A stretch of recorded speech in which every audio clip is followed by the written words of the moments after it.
New roll up, new vibes. Another beautiful day in the Sunshine State. Kicking it with my guys. How y'all boys feeling?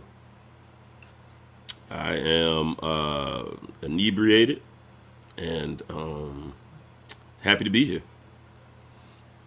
Oh yeah, man, feeling real good. Should have wore some masks last week, but that's here and there. But feeling real good, Hey, man. hey, don't be cursing in my HOA meeting, CJ. But yeah, this whole even I want to see what Saturday evening or Sunday morning, man. It's just been banana since then, man. Like it's been nonstop Yeah. news since then. Yeah, I mean, I think it's historic shit going down in the football world. Before we get into all that football, we got quite the show, quite the lineup. Before we get into all that, man, how was Turkey Day? How does it treat y'all? What won the day for y'all personally? I was um I was chilling. I think I mentioned it before, but I can't remember where, man. I get to talking so much. Sometimes I don't remember what shows I did, what shows I didn't do. So I actually had a solo chill turkey day. Mom's wasn't gonna really whip it up this year because it was just me, her, and my stepdad. So I ended up just chilling at the crib. I made my own little eats, Truly, bro. football. You made grilled cheese sandwiches? Now I did some wings. And I forget what else I ate that day. But I did my thing. I was Yeah, cool. no lady bring you no plate by? Not this year. I've had it happen before. But I ain't bother nobody, Nah, man. they've been listening to your life coach question. That's what it is.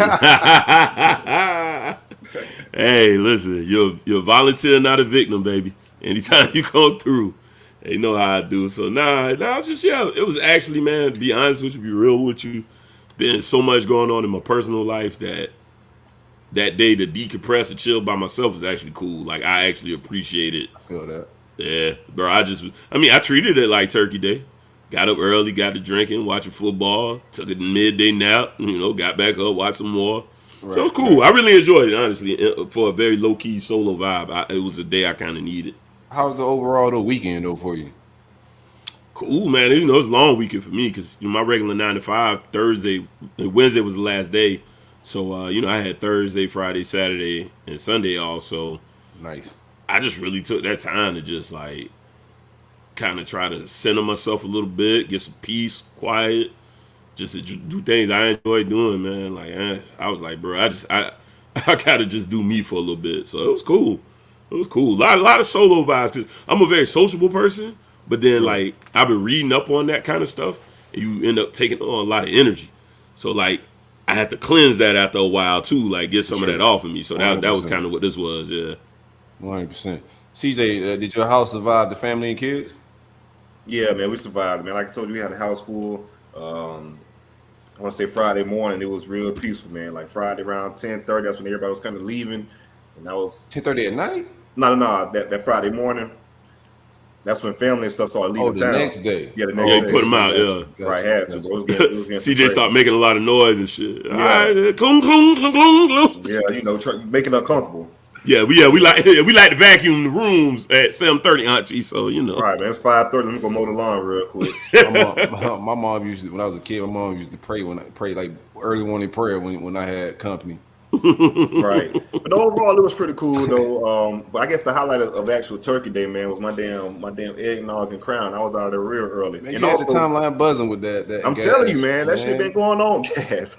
it's good. I know it's got to taste good. No, Yeah, I'm it's an on it. I'm acquired on it taste. when we get closer to Christmas. I'm on it because that's what I foods with eggs, but I wasn't ready for it for Christmas just yet, man. I got to be able to be Yeah, stationary. if you're an eggnog drinker, then you would like the combination, like for sure. And what's crazy is I had like whole house on it in wild story. Kalen LeBourne, the former FSU running back, he was over my house for Thanksgiving. And Oh, dope. he had like 3 cups of this shit, man. Flipped them over to the eggnog and crown. Man, that's what's up, man. What, That's which crazy. crown you use? Vanilla. Vanilla crown. That's right. That's right. Yeah. You put Wow. some cinnamon and whipped cream in it. Like Oh, how you perfect. Keep yeah. your feet up. I'm telling you, dog. That shit is like it's game changer. You seen the timeline, man. People, I put it on the timeline probably like 3 years ago, and a lot of people been catching on to it. That's so I had just some wine. I was scared of like hard liquor, and I had like the craziest headache when I woke up Thanksgiving morning. So I was a little bit like Larry. I went over to my mom's to grab a plate. Got to see my aunts, say what's up to them. kissed him on the cheek, and then I head back home, bro. Whole lot of rest, whole lot of football. Me and my son kicked it at the crib. Peach cobbler won today for me, bro. Peach cobbler just be next level. Mother-in-law make that thing, bro. It arrived late as shit, but it was worth the wait, man. Next level. You'll wake up for that right dessert though. You be asleep. Yeah, I got your cobbler. Oh shoot, throw that in the mic real quick. Let's get busy. Wife hit the last corner that was left of it, man. I woke up so fire hot. Oh yeah, and that's another thing we gotta talk about, man. When you got that last little piece you waiting for, or looking forward to, when somebody scoot up before you do. Man, what a devastating experience, man. Like you open the fridge, just know that shit that waiting on you. Hey, bro. Oh, it's a heartbreaker. I can't believe this. I paid bills around this motherfucker. You start thinking like that. My kids disrespectful. They'll leave the empty dish in there too. Like, bro, you couldn't even put it in the sink. Yeah, that way you can make it be like, nah, you ate it, remember? Right. They can flip it back on you. Put it back, and you like, I know I ain't put the damn empty container back in the fridge, bro. Open up that fridge. When I'm walking towards the sink, towards the fridge, you walk by the sink, you see the dish of the dessert, you kind of, all right. Ain't no way, boy. Ain't no way. I'd rather know before I open the fridge, because I still got hope when I walk by the sink. Nah, you must have transferred my food, bro. I know you ain't ate my food, bro. Maybe you moved into a different dish. I know nobody didn't eat this shit, man. I know, like I just know. Right. Y'all got into any Black Friday shopping? Hell no. I got into a little bit, nothing too crazy. Just bought some games, like some PS5 games for my son. Knocked them out. A little couple toys for my daughter, but here and there, that's the only majority thing. You didn't get the TV? No, I didn't get the TV, dog. I had held out on the TV. The main reason for that, man, it was just timing. This is one right time. I said bump it out. Just next one I'll just grab my TV, and this one I'll just focus on knocking them out. I got 2 birthdays in December and Christmas for everybody. Right, so December will be my month. I'll be crawling to the finish line. But no, overall, it was pretty cool. And another thing, it wasn't even that, like, as far as Black Friday, man, it wasn't even that packed out there. It was pretty smooth. I can kind of imagine now, like with so much online shopping, COVID, Cyber Monday right around the corner. I could kind of see that a little bit. So, all right, man, we got Manny Navarro waiting, so let's jump into this big 3 talk and kick it with him. We'll start with some Miami talk, but before we do that, the roll-up is brought to you by the Bennett Auto Group. The Bennett Auto Group is Chrysler, Jeep, Dodge, Ram, Chevy, and Buick. It's hassle-free buying process with the Bennett Group. You can do the entire process over the phone. The number is 1-800-343-2730, or you can visit their website. Bennett Auto Group is 15 minutes north of the Jacksonville Airport. A huge selection of certified used vehicles and also new vehicles.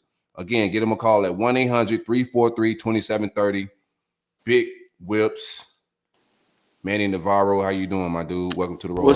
What's up, guys? Thanks for having me on, man. Hey, man, how you doing? Hanging in there, man. Getting ready for whenever this coaching search gets finished up to be busy as hell. I say get ready to announce that extension for Diaz. I guess that would be plan B, right? If it doesn't work out with trying to convince Mario to come here. Why you said that, CJ? You gotta start off hot, baby. First off, Manny, I shout you out on this show all the time. You're my favorite journalist. I am the Miami rep. I just didn't wear no Miami stuff. I wasn't thinking about it today. But I am the Miami third of it, man. So I guess we kind of get right into it. How do you feel? You're not reporting here, obviously, but just how do you feel gut situation about Manny coming back, like odds wise? Yeah, I mean, to me, it really all comes down to once Mario starts to really decide whether or not he's going to come here after Friday's game. I think Mario probably is going to want some assurances that he's going to get all the financial support that he needs. And I think that if all of those needs are met, I think Miami's preference is to bring him here. Manny to me is the second choice.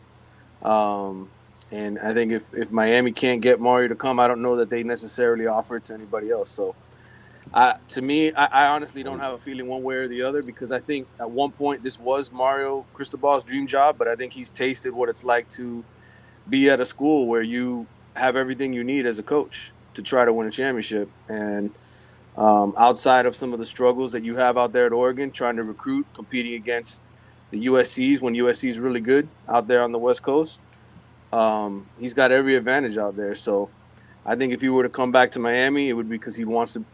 This is his dream job. This was where he always wanted to sort of be the leader, and he would have full confidence that Miami's administration is going to give him everything he needs to get the job done. Yeah, I think, and that I think everything you said I agree with like 100% until Lincoln got there. And now it's like, well, now you're going to have some competition because those Cali kids are going to start staying home with the right leadership. So we'll see how that plays out. I am very interested. My 2 cents on if we don't go with Manny, if we don't land Mario, excuse me. Again, that Lane not an option at all. What's funny is that I haven't heard the name Lane come out of anybody at Miami's mouth as far as the administration. I think as fans, I think we all recognize that Lane would probably be a great fit at Miami, right? That he, as an offensive mind, he could come down here and do some pretty incredible things with the offense, and a guy like Tyler Van Dyke and eventually Jay Garcia if he sticks around. So I think that's more on the fan side of it. I haven't gotten anybody in the administration to confirm to me that Lane is plan B or anything like that. The way I read the situation, I think it's basically Mario or bust right now. How lazy is that? Because to me, that is super lazy. Yeah, I think from a fan perspective, you certainly want them to fight, right? For more than that. I think there's more good coaches you could bring down here besides Mario to help rectify things. I said it the moment they hired Manny Diaz. To me, you need a proven head coach here. You need somebody who knows what they're doing, not somebody who's going to learn on the job. And Manny's obviously learned quite a bit, right, on the job in his 3 years here. I think eventually, Manny has the DNA to be a good head coach, but you need to go to a place and learn those lessons somewhere else, not here at Miami. Especially with the fan base that's been waiting, almost 2 decades to start winning again. So I think that's what really doomed Manny. I think had he been here right after Larry Coker, they might give him a 4th year, but it's been too long. It's been too long, man. And so the pressure's ramped up, man. And when you lose games that you shouldn't lose, which is what's really been holding Miami back all these years, it's just losing the teams you shouldn't lose to. Right. You don't get the benefit of the doubt. So, look, I got to give him credit. The team kept fighting for him. You can say that for sure. Those kids didn't quit on him. The young kids that he recruited. Talking like it's over, Manny.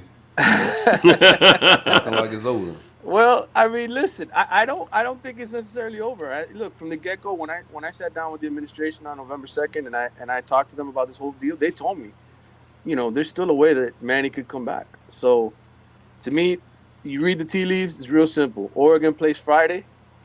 If Mario wants the job, it's his. If he says no, then I think they go back to Manny and they just tell him. I was told it was going to be resolved by Monday or Tuesday. Okay. So that tells me there ain't going to be much of a search if Mario says no. How do you do that though? Like I'm with Larry on a little bit that you almost gotta like just move forward regardless, because if he know the players know that everybody's waiting on the program, the fans, everybody know that's what's kind of happening. How you just let this guy just go back and keep leading this program? How does he recruit? How does he lead these guys? You almost got to move on. It's unprecedented, right? Manny's kind of like the wife right now who's waiting to see if you're going to leave her for the other woman, right? It's kind of that uncomfortable position. It's really what he's in. Right. But, at the same time, where else is Manny going to go? He's going to go coach FIU and tell Miami to shove it? Is he going to leave those last 2 years and the $8 million he's due on the table? No. So, he's kind of just got to take it. He's kind of got to just live through this situation and understand that, look, didn't live up to standards. 7-5 isn't good enough. He knows that. So I agree with you. From an aesthetic standpoint, it doesn't look good for Manny Diaz. Certainly doesn't create a lot of excitement going into next year. If he's back next year, the fan base is going to be upset about it. But, at the same time, too, I tell Miami fans this all the time. Like, how many times did you come back? Miami fans say, oh, well, I'm not going to renew my tickets. I'm not going to come back. How many times do Miami fans still show up the next year? We the worst fans ever. Remember? Like, we never care. Yeah, you're right, because we talk that talk. Like, I've threatened to leave this show. And, I'll be honest with you. I really believe I will. I'll be honest. If they March Manny back, I'm not like I'm not even saying it'd be fun. It's just like I said, it's just too lazy to me. Mario to me is my number one hire, but I agree with you. There's got to be 10 other guys at least that could do a better job than Manny. At this point, so that still bothers me because it's like they must really think this package they got put together is just a home run hitter. Yeah, that was gonna be my next question. We see the money that's being thrown around these different coaches. That's some big bread. Yeah, it really is. So what? And that's just the market. So that kind of puts Miami, I guess, in a bad spot. If they'd have probably jumped in this earlier, they could have got ahead of all that. But now it's just money on top of money. I guess what type of money do you see? Yeah, Miami throwing at Mario if it does come to that. Yeah, I mean, listen, when I sat down with the administration November 2nd, and I wasn't the only reporter that obviously reported this, but they said money's not going to be an issue. And you can't believe that from Miami, right? Because money's always been an issue for them. So this is a whole brand new mindset from a Miami perspective is, are they really going to spend the money? And they swore to me, look, they made enough profits off of the U-Health last year, $432 million in profits. And they got people like Jose Mas, who's saying that he's going to put money forward to get this done. You might take 100 of that for Mario. I mean, it to me, without question. I mean, this guy's got his own. He'll get it in 1 year. yeah, exactly. Because Orland's going to try to keep him, right? Right, of course. I mean, I would tend to think that Phil Knight and those guys are going to try to do it, but ultimately, knowing Mario, I mean, I've known him since his days as the offensive line coach at Miami in the late '90s, when he was first on staff after his career and everything was over. He's a guy he's locked in the moment, right? He's locked in the moment with his team. So while his agent may have been doing a lot of the negotiations for the last couple of weeks with Miami behind the scenes and talking about this and that, my thought is he's not going to really give it any thought until after the game on Friday. And once that game is over, I would think within 48 hours we'll have some idea of whether or not whatever Miami's pitch is strong enough to bring him back. So. Real quick, AD will be announced before then? That was just my question right there. Good job. Yep. Yeah, I reached out today and they said no news today. It's kind of like a daily check, Yeah. So I don't know what to tell you. It could be they could end up doing it before the end of the week. They could push it into next week. It just depends on how they want to go about the business. What's the AD board looking like? Give us some names. Well, y'all got The Rock on there. What's funny is The Rock. Hey, that would work, right? Bring The Rock in. Oh, I thought you said Barack. Okay. Oh, I said The Rock. No, he did. He did. Yeah. Well, this Eddie Nunez guy, from New Mexico, I know everybody said, man, New Mexico, why are you going to bring in an AD? He ran that place into the slums, didn't he? Well, no, he took over when it was in the slums. It was pretty messed up situation when he took over there financially. They had no money whatsoever. But this guy really cut his teeth in the SEC. He's really, Greg Sankey, of course, was the commissioner of the SEC, loves this guy. He's one of these young administrators that when he was at LSU for 14 years, he was being groomed by some of the best people. Skip Bertman, won national championships in college baseball. He was the athletic director there. Paul Maneri, the baseball coach at LSU. He was there. Saban, all the different guys that went through LSU and for a 14-year span, he was there learning from, basically. And he's been groomed for this position. He's in his mid-40s now. I think he's 47. And he's an up-and-coming guy that it's a star in the administrative field. They view him as an up-and-coming star in the administrative field. So I think from can you get a really good top prospect who's on the up and has some experience running an athletic department already that has no budget, basically, at New Mexico? He's experienced that. So I think he's probably the lead candidate. But again, when you deal with these search firms, they don't want any names getting leaked out, right? Because the schools don't want competition. Right. So I don't know who else is really on that list. I know that Alonzo Highsmith and Gino Torretta, two former Hurricanes, obviously, that have influence, were spoken to in reference to a potential opening in Miami. I don't know if that's specifically the athletic director job or maybe something else with the football team, another position that they could create. But look, there's a lot of names out there. Tony Hernandez, who worked at Miami for many years as a deputy athletic director. He's at Texas Tech now. That was another name that was thrown out there. I checked in with Tony. He told me he did an interview. He wasn't called, so he's not even on the list. And I know Tom Jurich was a big name that everybody was talking about because he was at Louisville up until 2017 when they ran into that scandal with the basketball team.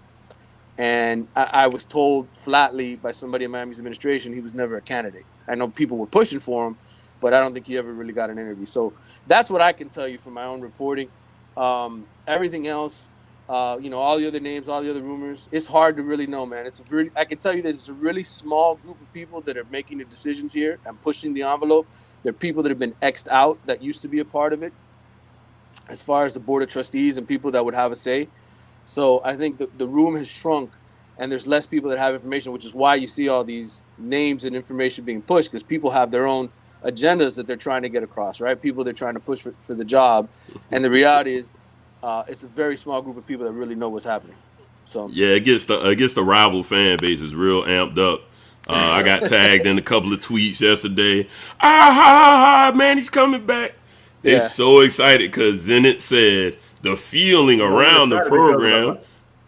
We're excited because of the lies you guys threw out, man. Like Lane Kiffin already signed the delivery. He's calling, trying to get. You ain't heard Larian. That's the reason behind it. No, you ain't heard Larian. Well, no tag Larian. We'll have time. No tag Larian. We'll get into that later, but we got guests. Man, right I got now. one more question for you, real quick. You did some line, Larry. Go ahead.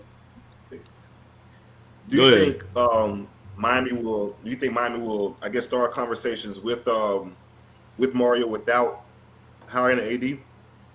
Without having that position in place? They could, essentially. I think ideally, you want that to be a thing that comes together. I can tell you this, Eddie Nunez has a relationship with Mario. They're friends. They're both Miami guys. They know each other. And so there's a prior relationship there. So, again, if you're looking for connections, right, between Mario and Miami, and him coming. I've been reading on y'all message boards. A lot of these people went to high schools and stuff together, man. I've been reading Columbus. Right. Columbus. Well, Eddie went to Miami High, and he actually played for Frank Martin, the basketball coach of South Carolina, when he was there. So they have a relationship as well, which is, again, you think about Miami, right, trying to fix the basketball program, trying to upgrade the baseball team. He was at LSU when they were winning those championships in baseball, and he knows Frank Martin, who took a team to the Final Four. So to me, when you got an athletic director, you want him to have connections to good coaches, and being in the SEC as long as he was, I think that's what makes him a good candidate.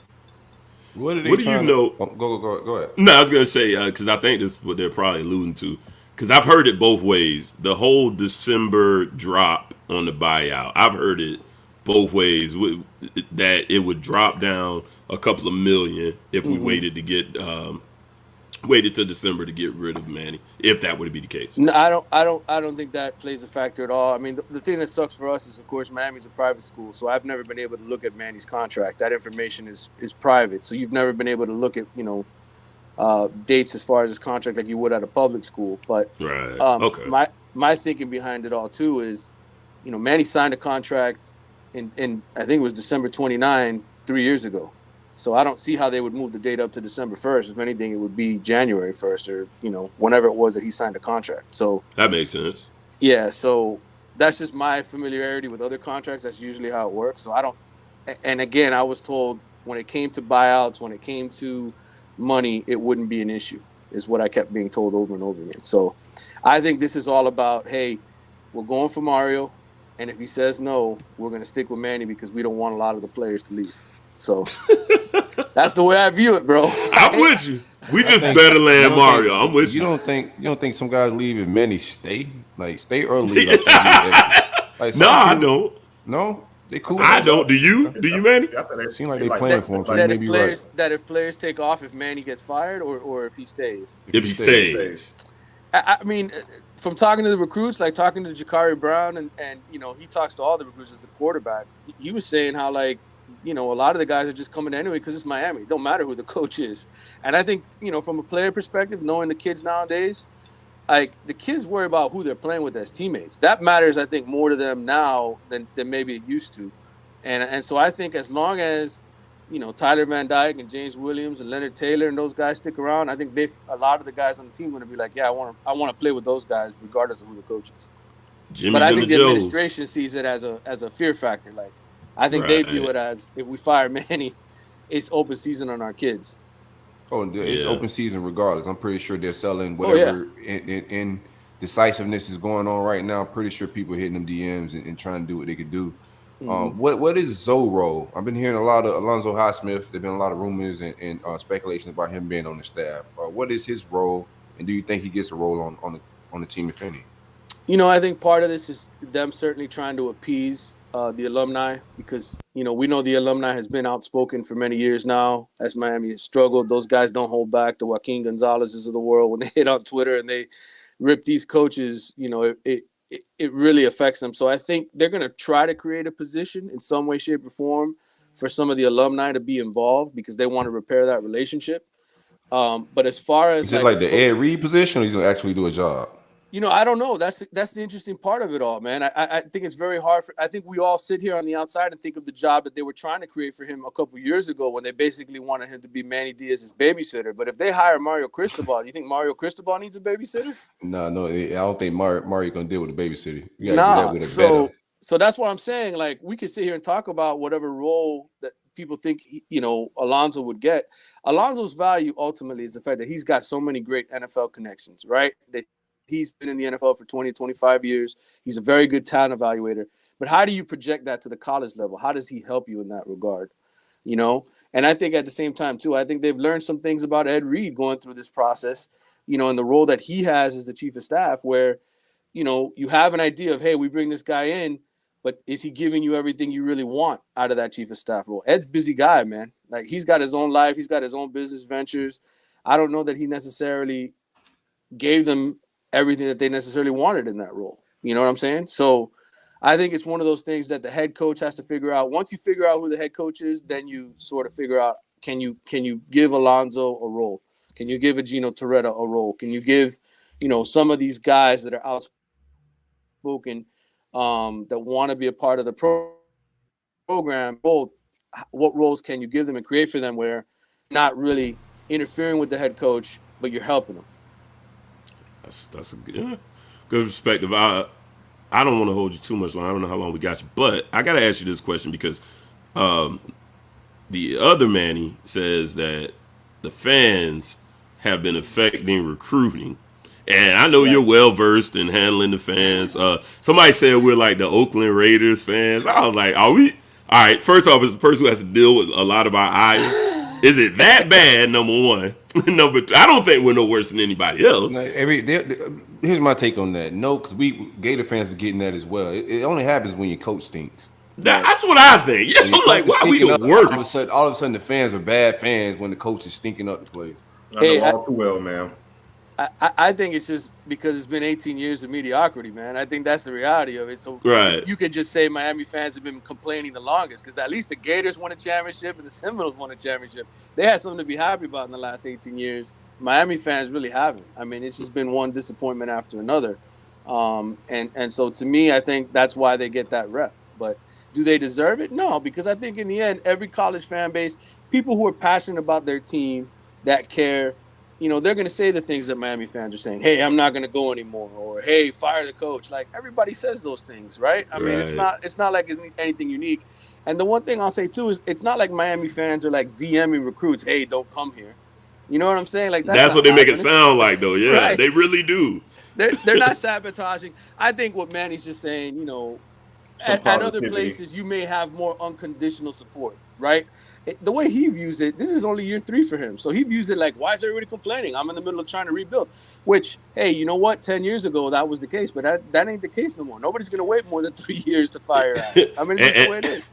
And that ain't how he came in the door. He came in on yachts. Oh, you going to play for Miami, get your ad. Now it's a rebuild. That ain't what you said. It's a new Miami. He did say rebuild, though. It was new. Hey, man, he had no grasp of how much of a mess the quarterback room was. And that's incredible to me because he was on the same staff. He'd been on the staff, right. Right. I mean, you got to know some of those things when you take over the job. But, hey, it took him a whole year. It took a whole 6 and 7 season to figure out, hey, Jan Williams isn't it. And, some of the things he did, let's face it, playing him after he skipped out on practice, what kind of example did that set to the rest of the team, right? I mean, I just think, fundamentally, he learned a lot of hard lessons, and that's why he's in jeopardy right now. Real quick, worst case scenario, he keeps the job. Lashley got hired. He's the SMU head coach right now. Where does Manny go offensive coordinator wise? Do you have any idea? Well, everybody's going to talk about his receivers coach, Likens, because I Likens like was that. part of the I like passing. Likens.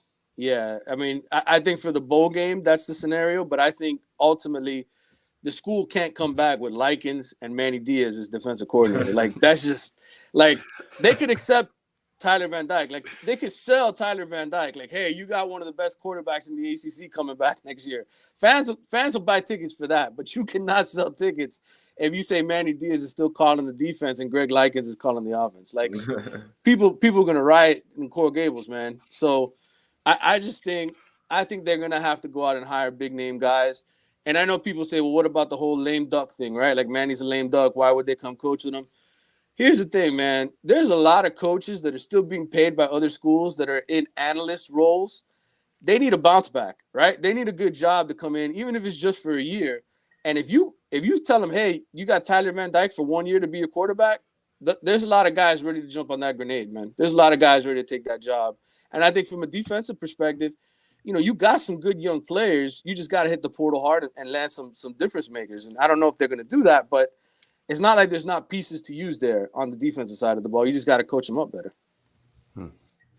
Couldn't agree more.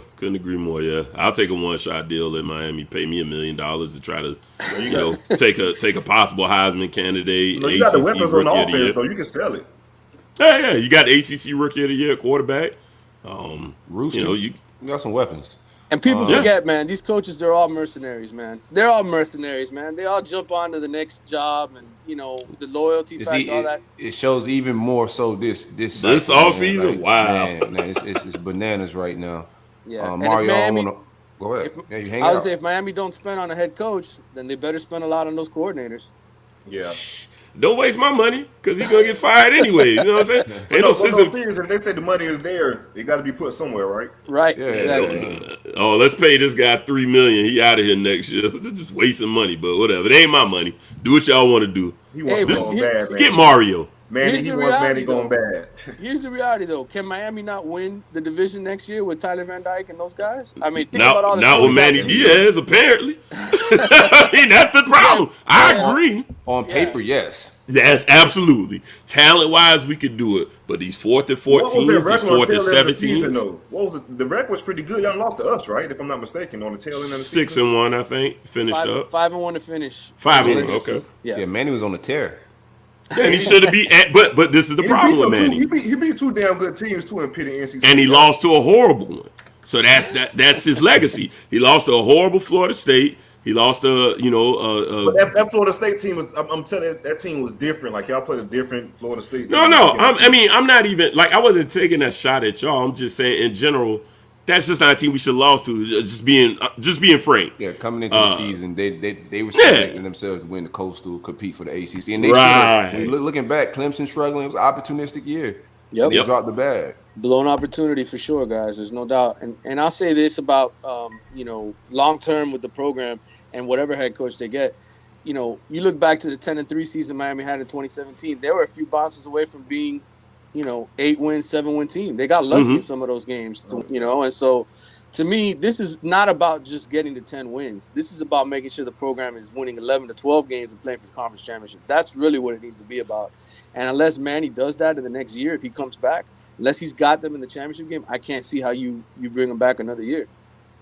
Yeah, I just don't think he's earned it. He doesn't have a signature win. He has a lot of signature losses. If you can give me one win that we could really hang our hat on, I could give you that. Who? Pitt. Anyway, so like I said, he don't have one signature win that you can hang his hat on. Pitt won you guys your division, right? Anyways, so Manny, thank you, man. You got a signature win, man. Don't count that out, baby. Y'all got any other questions for man? We good? Nah, man. I appreciate you for hanging out with us, my dude.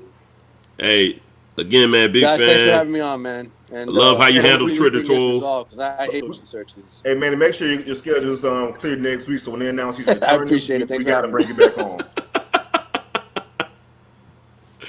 All right. I think we got a little lady. Appreciate it, man. Thanks a lot.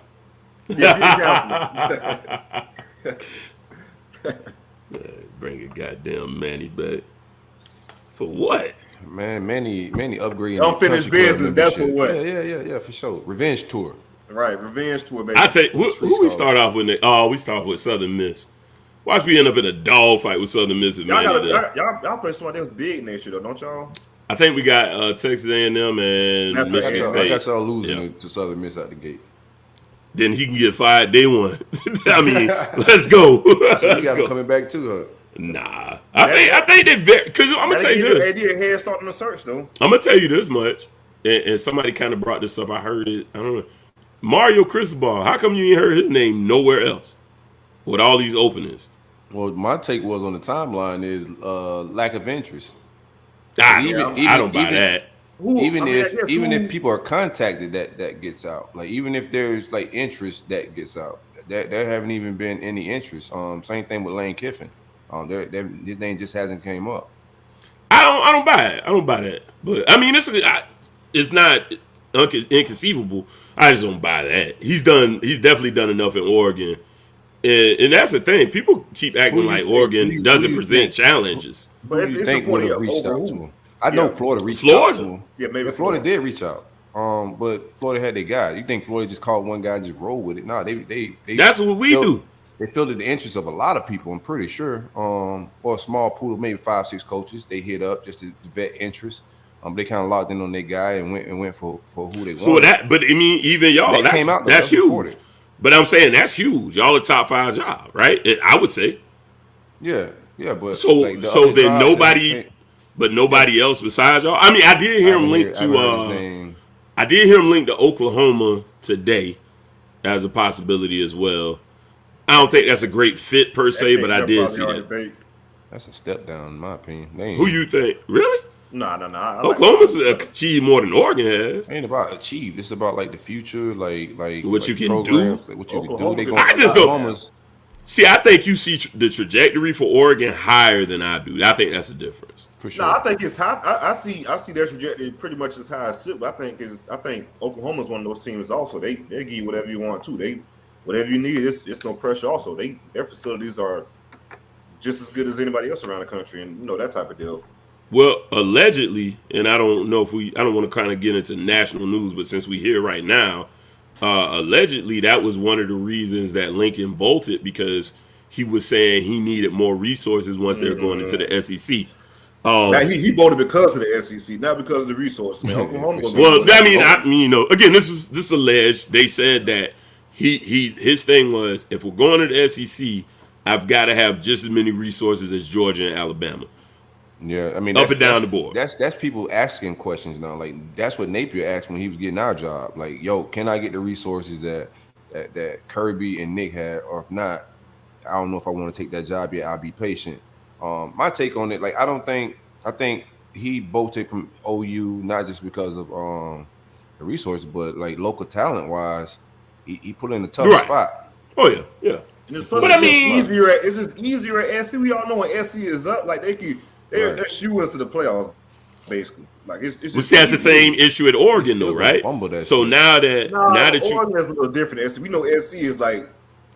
No, I agree with you. I'm not disagreeing with you, and that's why I'm saying Oregon is less attractive in that sense because now you got Lincoln Riley there, right. And one of the things that builds Oregon is California talent, and if USC's up, that California talent staying in USC. Oregon still get theirs, bro. Yeah, they still get theirs because California's so damn big, and you can only pick so many people per class. It's kind of like if Mario comes to Miami, that shit is crowded in the Southeast, within Florida, Georgia, Alabama. Oh shit, somewhere. That's right. Yeah, but it's a talent-rich area, and on our side, it's the easier side to win. But anyway, we'll get. I'm just talking about like as far as recruiting. Yeah, everybody goes in there. No. I get you. Y'all want to get into I can get into a little bit more Miami talk. Man, hell no. Well, I don't hear shit about Duke unless it's something about what's going on. Nah, but December 1st here, so y'all did lie about. According to Manny, y'all lied about December 1st date. He said he don't know either. All right, that's why I figured you was talking about. That's why I was like, let me ask. How the hell y'all got the contract if it's private? Y'all spaces jumping like that? Like I said, I've heard both ways. So yeah, who knows? And that's why I asked him if he had any more clarity. Man, I'm glad he gave that answer. Bunch of bullshit fan conspiracies. It's probably, like you said, only a few that's really in those meetings. Right. So I mean, he basically gave us the answer though. Essentially, it's Mario or bust.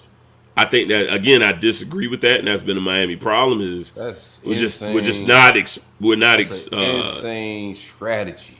Like, yeah, I disagree how the 1,000%. fuck you go? This guy's on the chopping block. Like, and It's Mario just- could very easily say no, and then like the whole world's watching you, and you saying money's not an option, and then Mario says no and stays at Oregon. You go back with Manny. That shit looks crazy. Makes zero sense.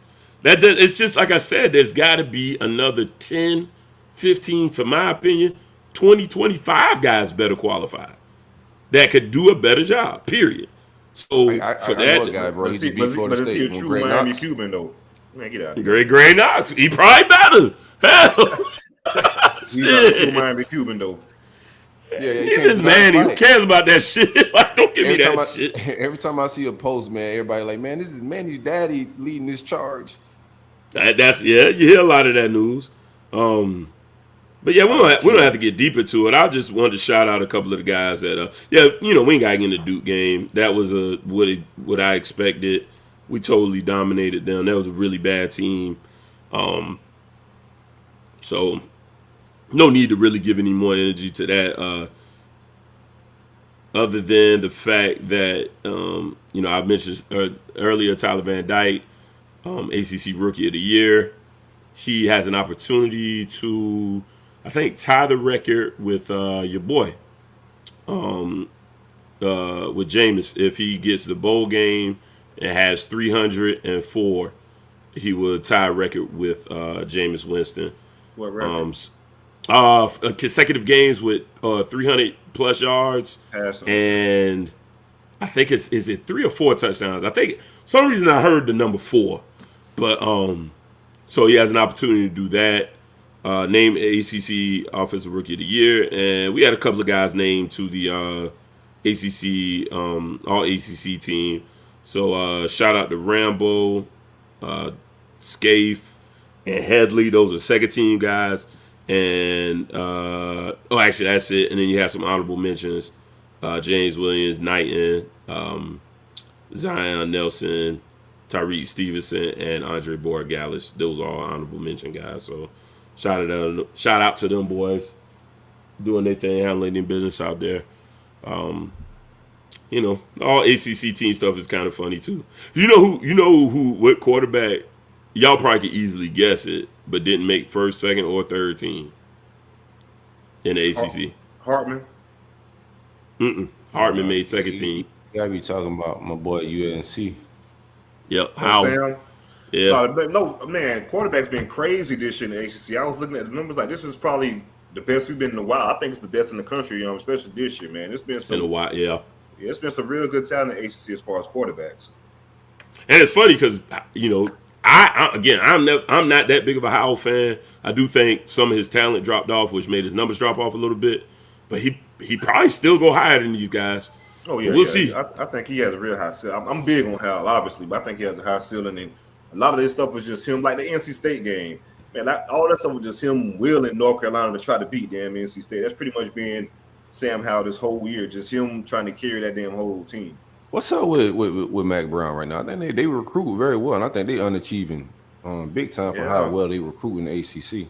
Yeah, they were eating on the trail, man. So, next year's going to be one of those years for Mac Brown for sure. I think. Cause Mac Brown ain't had no problem real, recruiting at a Texas lot of those guys either. are still young too. That's true. A lot but of they those were guys are still young too. Like his. Go ahead, Larry. No, I was just gonna say most media outlets actually picked them to win the Coastal. A few picked us. Yeah, a few of them picked us, but yeah, most media outlets picked them. So that that's always comprised of what you did the previous year and the talent you're bringing back. So like you said, they do a pretty good job on the trail. So they underachieve, but they keep beating us. So Mac don't lose to Manny. Because Sam was a junior, and Sam was is a junior, excuse me. He was a part of their transition class. So a lot of that talent is still young that he's bringing in. So next year will be the year for sure, I think. It's almost his whole roster, but it'll be for sure his whole roster next year. Yeah, definitely. All right, well, that's it for Miami. I don't, we kind of ran through everything for us. Yeah, man, it's a calm and a chill on Oregon side, man. I think Manny gonna stay over there. I mean, Mario gonna stay over there, bro. And Manny gonna run this shit back. Just mark me down. I'm gonna double down on that. Now, especially if he's like the only option, and it starts He getting don't like believe to He's got to be watching this shit. So, TJ, if you watching this shit, you at Oregon, you watch all this circus going back and forth about the AD, Zoe, all this shit. Like, it taking this long to find the AD. You think you can leave Oregon and all that infrastructure to come to this? It don't make sense. And that's exactly David Lake reported on that. Shout out David Lake. He's gonna come on 26 Degrees with us kind of once the dust settles. Oh, we David's on been the network. I see you. Yeah, that actually shout out Drew. Drew made that one happen. You know why? Because David Lake got so many followers, so few followers. I didn't think that was his real Twitter, but it actually is. I was like, oh shit, okay, I didn't know that was his actual Twitter. But he went out and did his job, like, because I could tell Dave, like, man, he got to go. Dave is big on, yo, this dude got to get up out of here. I've been covering this team way too long. I'm sick of this shit. This ain't the guy. Anybody that think he still needs to stay is probably his cousins and shit. Right. So what he's saying is, and Manny Navarro actually just backed that up, it's only 4 people really in charge of this situation. And that's a problem with the old guard. The old guard don't like it, so they're leaking these stories to make the job less attractive to Mario. They're trying to. It's just some people getting their feathers ruffled a little bit. Like, who are they to squeeze us out of the situation? So, very good. I don't like to just laugh and y'all don't know what I'm talking about. But Harlan. Yeah, Harlan just put in the chat. Good shit, Harlan. Was that last night? I think that was last night we was in the chat. And somebody said, I tell you what's wrong with Miami. They got the wrong white people in charge of the money. Harlan just repeated that in the chat. So that's why I broke it to a little laughter. So I like the full court press. I will say I am optimistic. I just still don't like the strategy. I will say you just can't put all your eggs in one basket regardless. Manny would still not be the answer. You know, you don't go there. You gotta go full court press on the next guy, and the next guy you gotta have at least 5 guys. What's crazy to me is like this year is the perfect time to fucking fire a coach. It's the the portal. We're gonna talk about all that shit later. The portal's nuts. Coaching change is nuts. I don't think a lot of these kids gonna sign on early signing day. I think kids gonna be chilling a little bit, try to see how shit play out with a lot of coaching changes. But it's a perfect time to go look for a coach, unless you broke. But other than that, it's time to do it. Hell, they say Oregon $63 million in debt. I don't know how credible that is, but I just saw that too. You know, and so this what I do love about this time right now. All these rumors. God have mercy. Yeah, what's that old song? Look at all these rumors. I can't take it no more. Man, it's definitely flowing like crazy. You can't believe half of what you hear on the timeline. They had this firing on Layaway for December 1st. December 1st hit. No, this happened to my little cousin one time. Like, fucked him up. Never recovered, CJ. Mama had a mongoose on Layaway. Oh, man. Oh, man. He went to the bike shop, rode that bitch. On it. Sat on the pegs on it, you know. All the accessories. All the accessories, dog. He came home telling us about that shit. We never seen that damn mongoose. And about 2 weeks ago, he was talking about that mongoose, man. Like giving me his blues of his childhood. So what was y'all bounce back? What was the dopest bike accessory y'all ever had? Oh, it had to be the pegs. The pegs? Yeah. Nah, I had the dopest one to me was the caps that go on your inner tube. And they look like dice. That was the illest thing to me. I had like a blue mongoose, and I had blue and white dice on there. Mongooses was like the damn. Oh yeah, that was the one. Bentley. Yeah. Right. Yeah. Bentley a bicycles. You had a mongoose, man. You was in the club. Oh yeah. I had to fight for my mongoose in Bagley. But it was only me and my brother, the only ones in the hood with that bitch when they first got there. Oh yeah, we had a neighborhood hunt. Somebody stole mine. Yeah, we had a neighborhood hunt. We got that back though. Shout out to Crossroad Village. Shout out to my family. You know what I mean? Anyway, hey, why don't you go next, Silk? If you ain't going bowling, you get to sit back and just, My favorite bike accessory is probably the soda can. Like, put that on the back of the tire. Turn that thing into a dirt bike real quick. Well, no. Y'all remember the tennis balls? That was a good one, too. Yeah, you put the tennis balls in this post, make it when you ride or whatever, it spins and stuff. Yeah. Kids don't ride bikes and shit no more, man. Yeah, hell no. That's crazy. Y'all surprised my son came into the garage early and grabbed his damn scooter and shit. Shocked me. All right, man. We gotta get into some HOA bowl talk, man. We pulled up. Them boys came across I-10. Thought shit was sweet, Larry, huh? Man, that shit was Thought sweet shit until was they sweet. fired Mother, man. Yeah, I knew Mother was fired when you and Snoop Hey, came in listen, here and talked that if shit. No. It's just the juice they came. They came to play that game. I don't get me wrong. They did. Time out, dog. If the best thing your team got going is all the coaches is gone and you still lose to them, it's a sad state of affairs.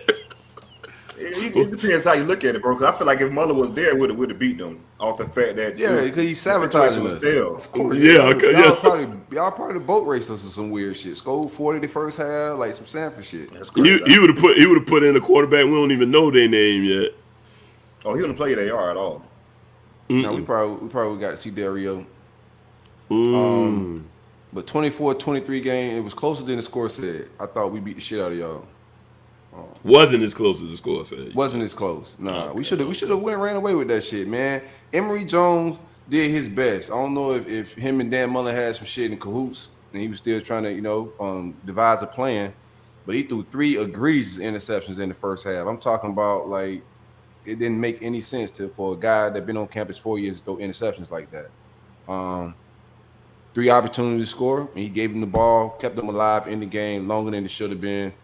I think with Travis being out, we gave them bitches right back. Cause we threw McKenzie in the game. One of them picks y'all threw, he threw that bitch right back. I feel like if he would have been in the game, we could have capitalized on those egregious interceptions, like you said. Yeah, Bryn Cox put his shoulder in the blender. Hey man, Yeah, why don't you wait your turn? Cause you're not even going bowling, man. Let me talk, man. You can't even talk. Yes, I can. Yes, I can. At the best record. We kicked y'all And ass, you, man, so you no, can't you talk did, at all. and now you know damn well you didn't kick our ass. We like had this conversation before. If you win, I know, but it ain't real. Let the man talk, man. You not even going bowling. No. Silk, if you will. we could have won. Now you lost. I do want to talk, like we talked about this on No Cap, right? So shout out to when we came out and scored that first drive, I knew we was winning. I said, all right, bro, like we set the tone. Got that little edge off us a little bit. Boys feeling good. We should have beat the shit out of y'all. I didn't agree with the play calling. I didn't agree with not playing Damian Pierce as much as they should have. He went stupid in the second half, and they still took him back off the field. Just weird shit like that going on. Keymore Gamble had the game of his career, man. Wasn't that crazy stat wise, but for a guy that mom didn't get to see him play all fall, fighting cancer and whatnot, for her to be in the building and him to get off like that in that game, probably dope. MVP of the game. I thought that was pretty dope. Going down to half, I think some points was left on the field. We was trying to talk about it on No Cap, whether it was on Jordan Travis or on Mike Norvell with the play calling, but they had about 6 seconds left before half. And they lined back up, and I was just like, there's no way they're about to unless we really goof up, there's no way they're going to get points out of this, because I didn't foresee you guys being able to get that kneel back down or set back up to get a field goal off or anything like that. 6 seconds is not a lot of time to get a play off. No, like I said, we had 6 seconds with the timeout. My thinking was a quick pass to the sideline, maybe 5 yards, so just to give the kicker a little extra room, try to get out of bounds. If we don't get out of bounds, call your timeout. But shit, of course, like the majority of the game, you guys had a little pressure, and Trav ran for about 15 or so yards due to the pressure. But shit, that's to no avail, due to the play clock. I feel like, and that was another Emory pick that we kind of wasted possession on, because you guys was driving before the half to kind of go up. We caught that interception. But we was in perfect position to get points out of that situation. I feel like Norvell called timeouts at the right points. We had some play calling that went to the sideline on a couple of passes, so we was in position. But I don't know what, and that's just, I guess, the maturation of Trav, because like I said last show, the Boston College game was his first full season of actual starts. I feel like that was just a learning experience, man. You gotta understand the clock and the situation. 6 seconds, you don't have a whole lot of nothing. Quick pass to the sideline, incomplete, cool. Complete it, you out of bounds, cool. Complete it, call your timeout. You have 1 or 2 seconds to kick your field goal. I think the opportunity was there if the right play would have happened, but we just blew the play call. What do you think about Rudebaker got to come in the game? We talked about it. That boy looked like a chicken with his head cut off when he got in there. Right, bro. Well, that's what I'm saying, because he didn't expect to play this game, period. Let alone playing the fucking Florida game at that. He was Willie Beeman.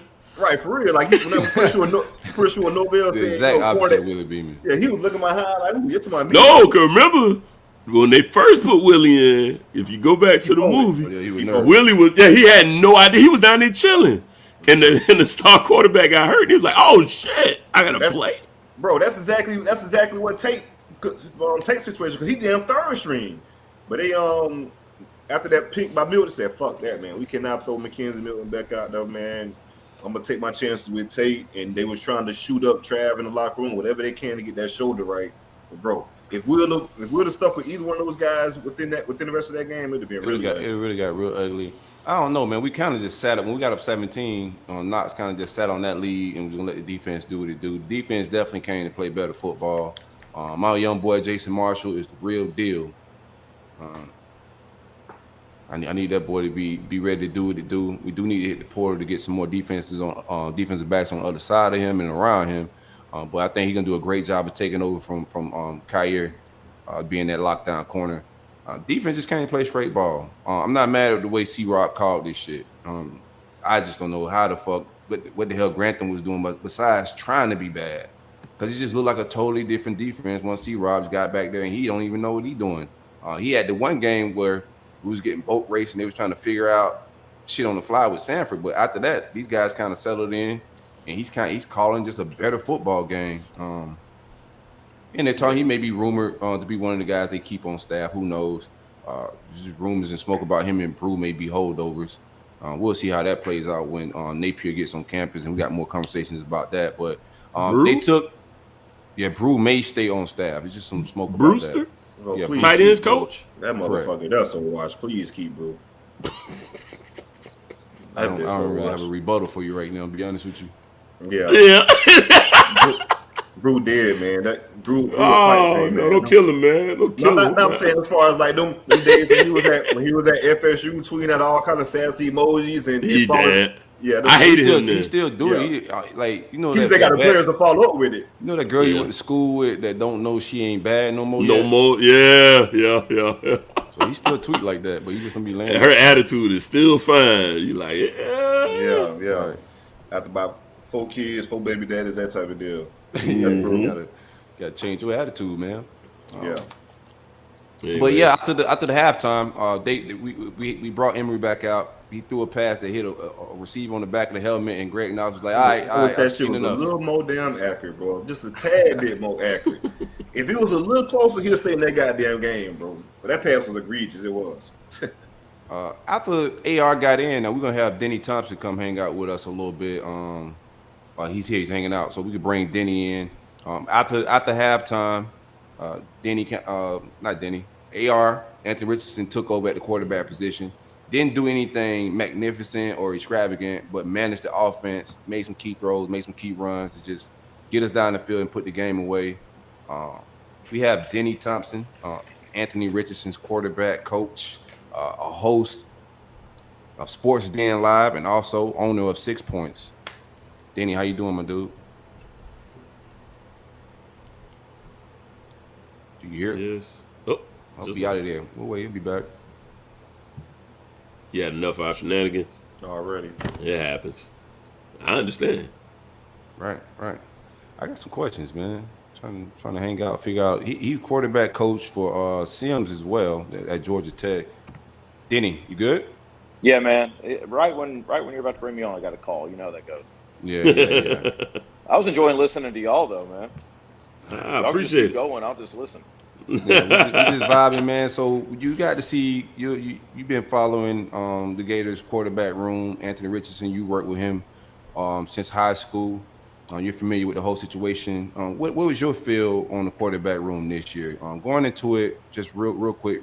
Chris Dorn came on to Stadium Miguel before the season started, and kind of broke some news on that. That kind of like went across the big on the internet waves about Anthony Richardson being the best quarterback on campus and should be the starter. And that was before a single snap was taken. And then we kind of got to see the season unfold. What was your perspective of the quarterback room this year? I didn't think Emory was as bad as everybody made him out to be.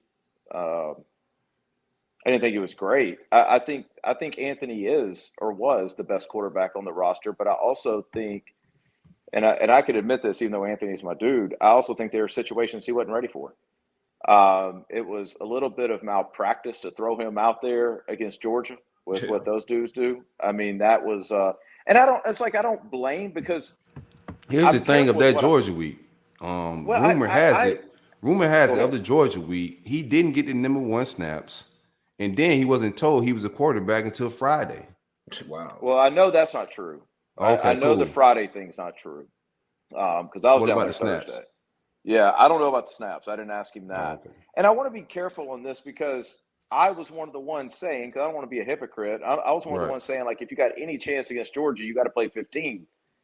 But then I was at the game and I saw what Georgia is, and it's like, shit, never mind. Like, you don't have a chance against Georgia anyway.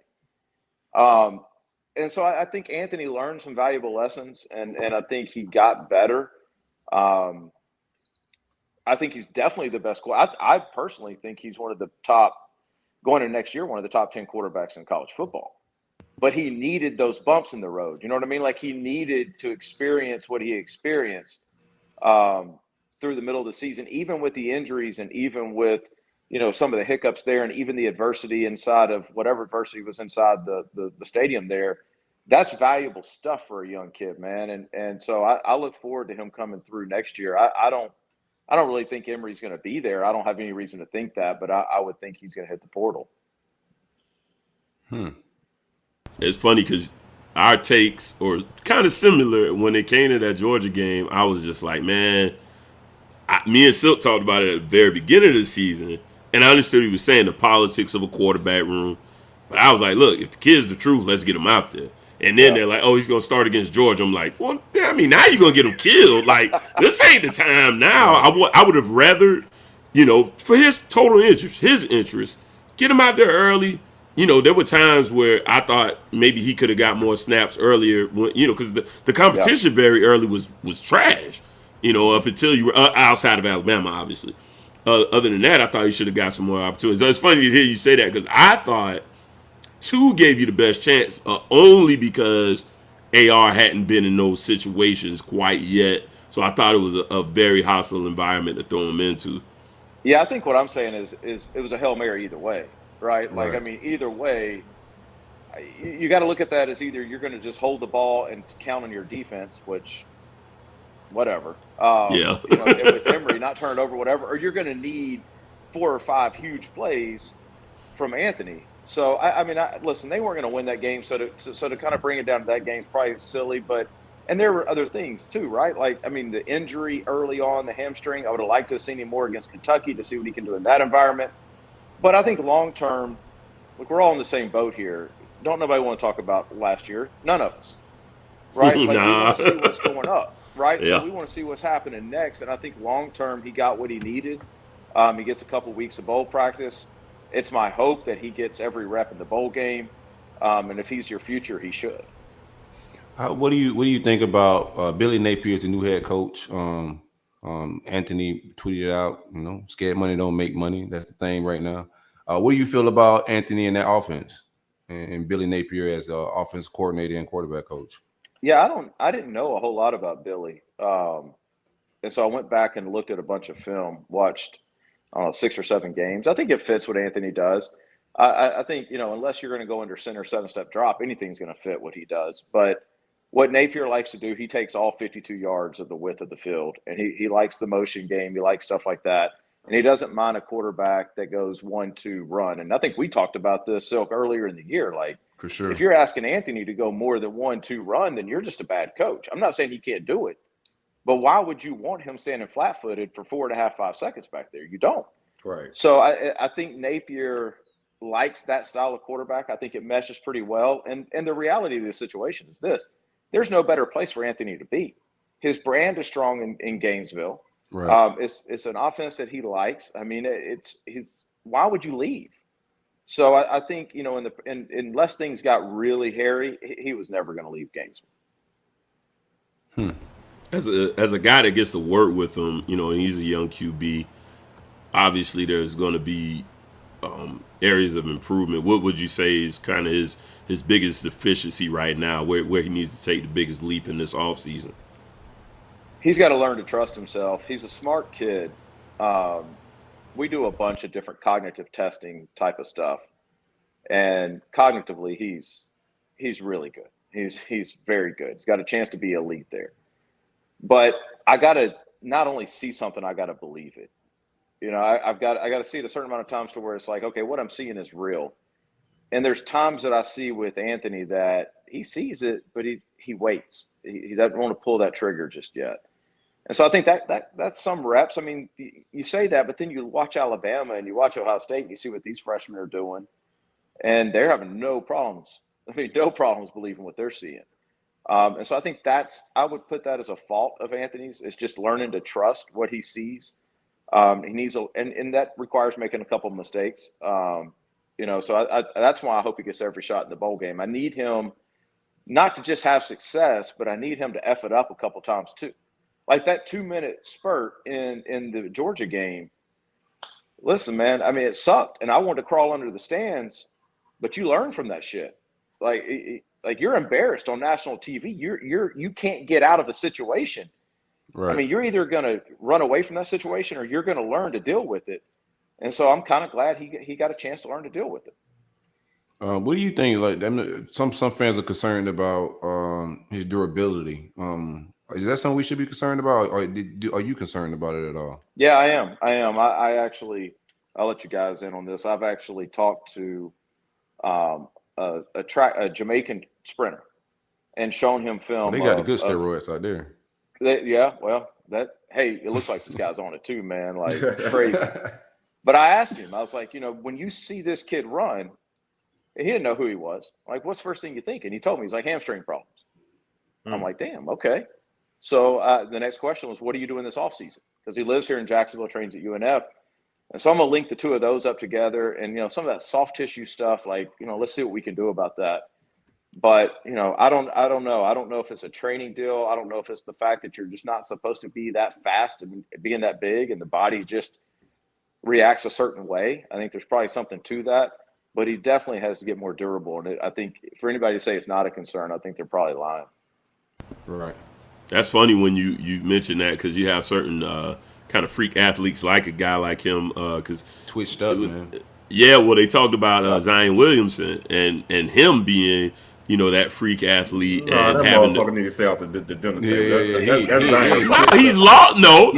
Zion, it's that Louisiana food, man. He got to stay off the dinner table. Zion has lost weight, so that's not fair. That's what we thought he was going to gain weight. He twixed up. We thought he was going to gain weight, but they said they had to retrain him how to walk because of how the impact of a guy like that. So essentially, he brought that up as a sprinter can show him some things he may need to tweak in his running style, because they literally said Zion, the way he pads his feet as he walks is a problem into causing some of these injuries. Thought, looking at A.R. Stride, I thought he was striding like that because his hamstring was hurt. Because it does look kind of funny, like it's kind of tight. Funny. Right. It's could be the other way around. So, and I think, like, if I take a look in the mirror, if I'm going to claim to develop guys, like, I got to know what I don't know. I don't know anything about that. I don't know anything about that world. So, you know, if a guy that's got this level of talent, if that's his holdup, then maybe we need to spend a little less time throwing a ball and a little bit more time just making sure he can get through the, you know, a 15-game season. No doubt. What's your relationship with all these guys? I know you developed Jeff Sims and a couple other guys.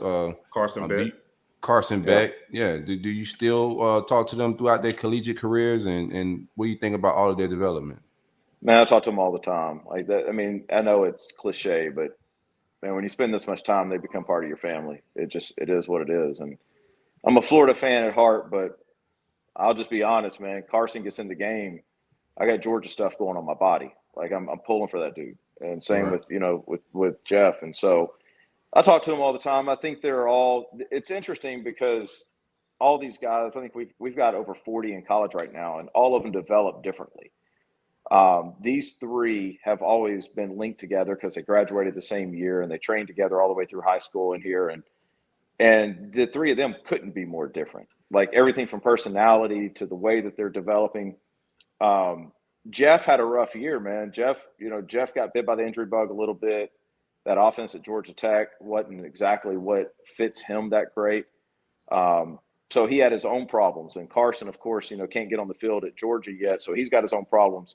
So I think the most critical part of their development actually is each other, is, being able to bounce off in a safe environment of what they're going through. And there's people that's been there, but if you're not there now, it's just different, right? Especially with name, image, likeness, all that kind of stuff. And so it's cool to see these guys pull for each other, reach out to Mac Jones and who, works a little bit with us. And so he sat for a while. So it's nice for Carson to have that outlet and go, dude, look, what's going on? So again, it goes back to stepping out of the picture and just letting these guys do the things that these guys do. They can identify with each other much better than I can.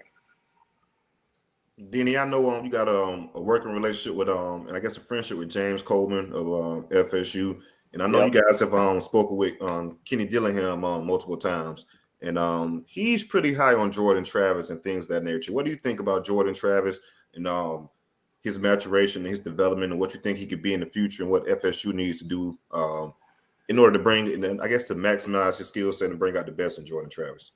Yeah, I was texting with Kenny the other day before the Florida State game. This would have been the middle of last week. And I'm like, yo, man, this dude may get paid to play football.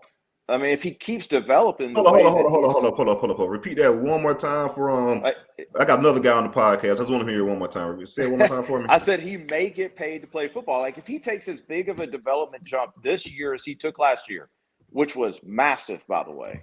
It was. So I don't know that you can expect that. But if he were to take that same jump, man, he's going to win you a bunch of football games.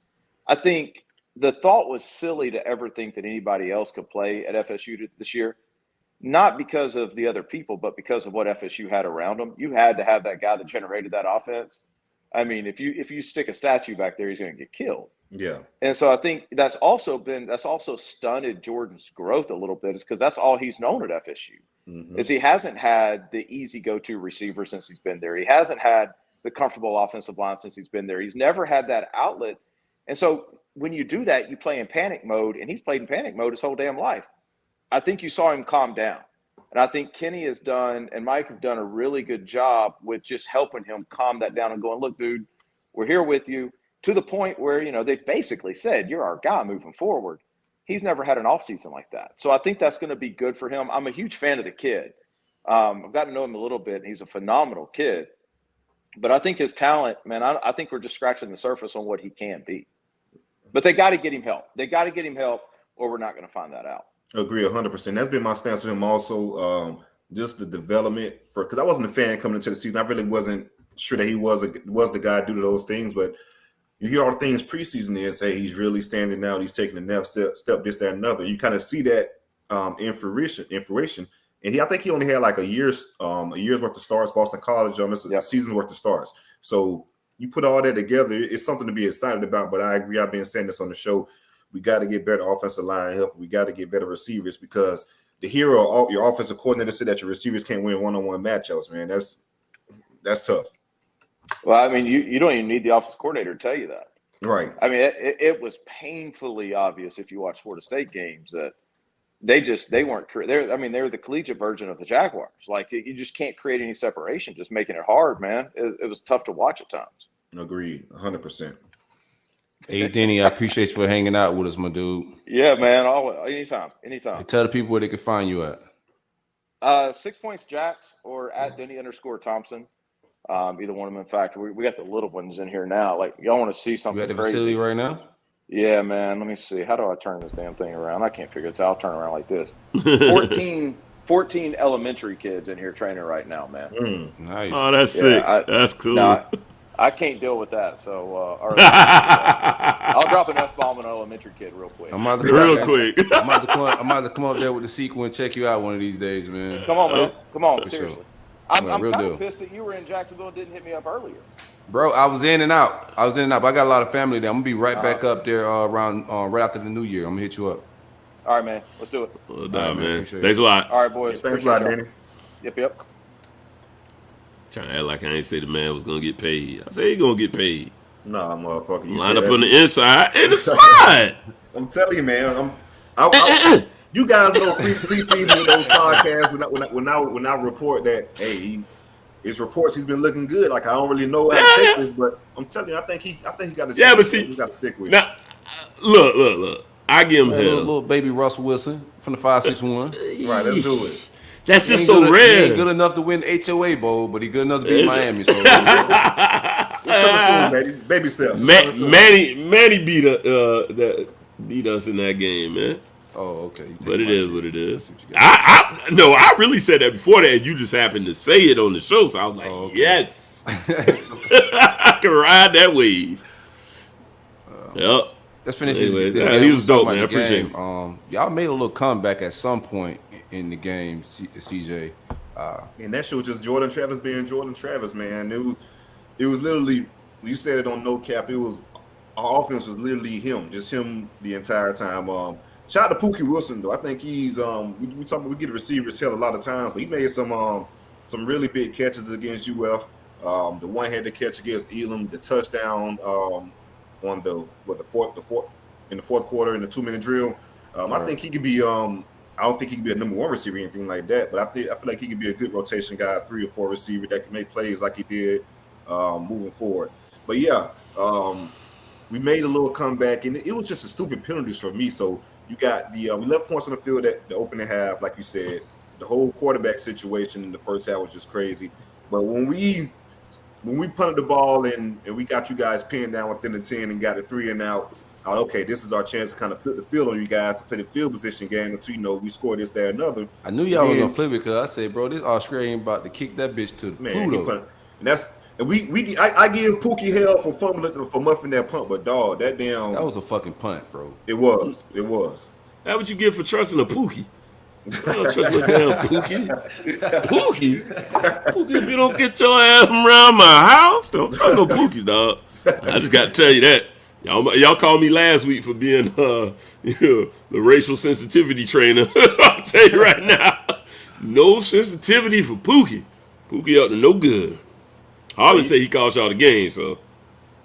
And I give him hell, man, but that shit it changed the whole damn trajectory of the game, man. Like, so y'all wasn't finna win that game, man. It ain't matter. You probably would, but just think about it from a defensive perspective.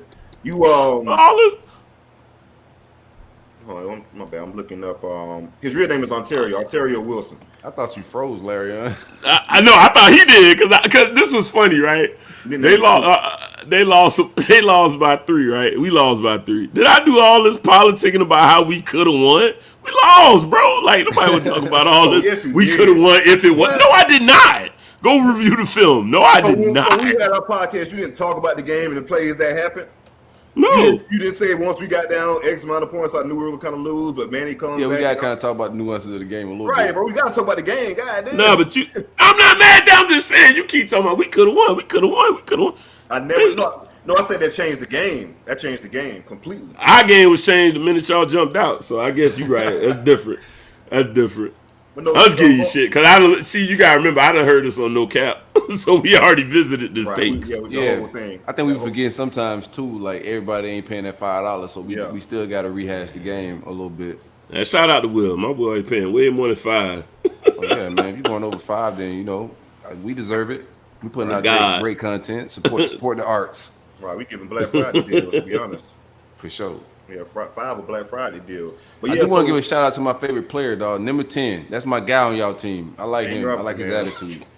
That boy bought. And it's crazy. He was named first team all ACC this year. He had over 80 tackles and 4 picks on the season. He had 18 against y'all. And of course, he had some plays against y'all. Like, man, what the fuck are you doing or whatever? But yeah. Wait, what position he play? Safety, nickel. He's all over the field. He's a transfer. Oh, okay. Yeah, he caught a pick against He had caught a picks against y'all too. Matter of fact, he had one of them picks on Van Dyke. But yeah, I thought you were telling me that boy played cornerback. I said 80 tackles. God damn. No, he played safety. That's amazing. Safety mode. Okay. Yeah, I was on the team at that time. Yeah, Bubba Bolden was our leading tackler before he went out. He also was safety. He's egregious at corner though. Yeah, but he was also like number 2 in missed tackle. So oh shit. It giveth and it taketh away. Yeah, it does. But aside from that muff punt, but again, that was like a 70-yard punt. He had him backpedaling in an uncomfortable situation. And you can see clearly that the sun was in his eyes too.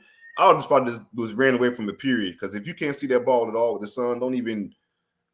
I know you try to field the punt, you don't want to use the damn lose the yard, but on the flip end, you also don't want to do what you did and cause that turnover.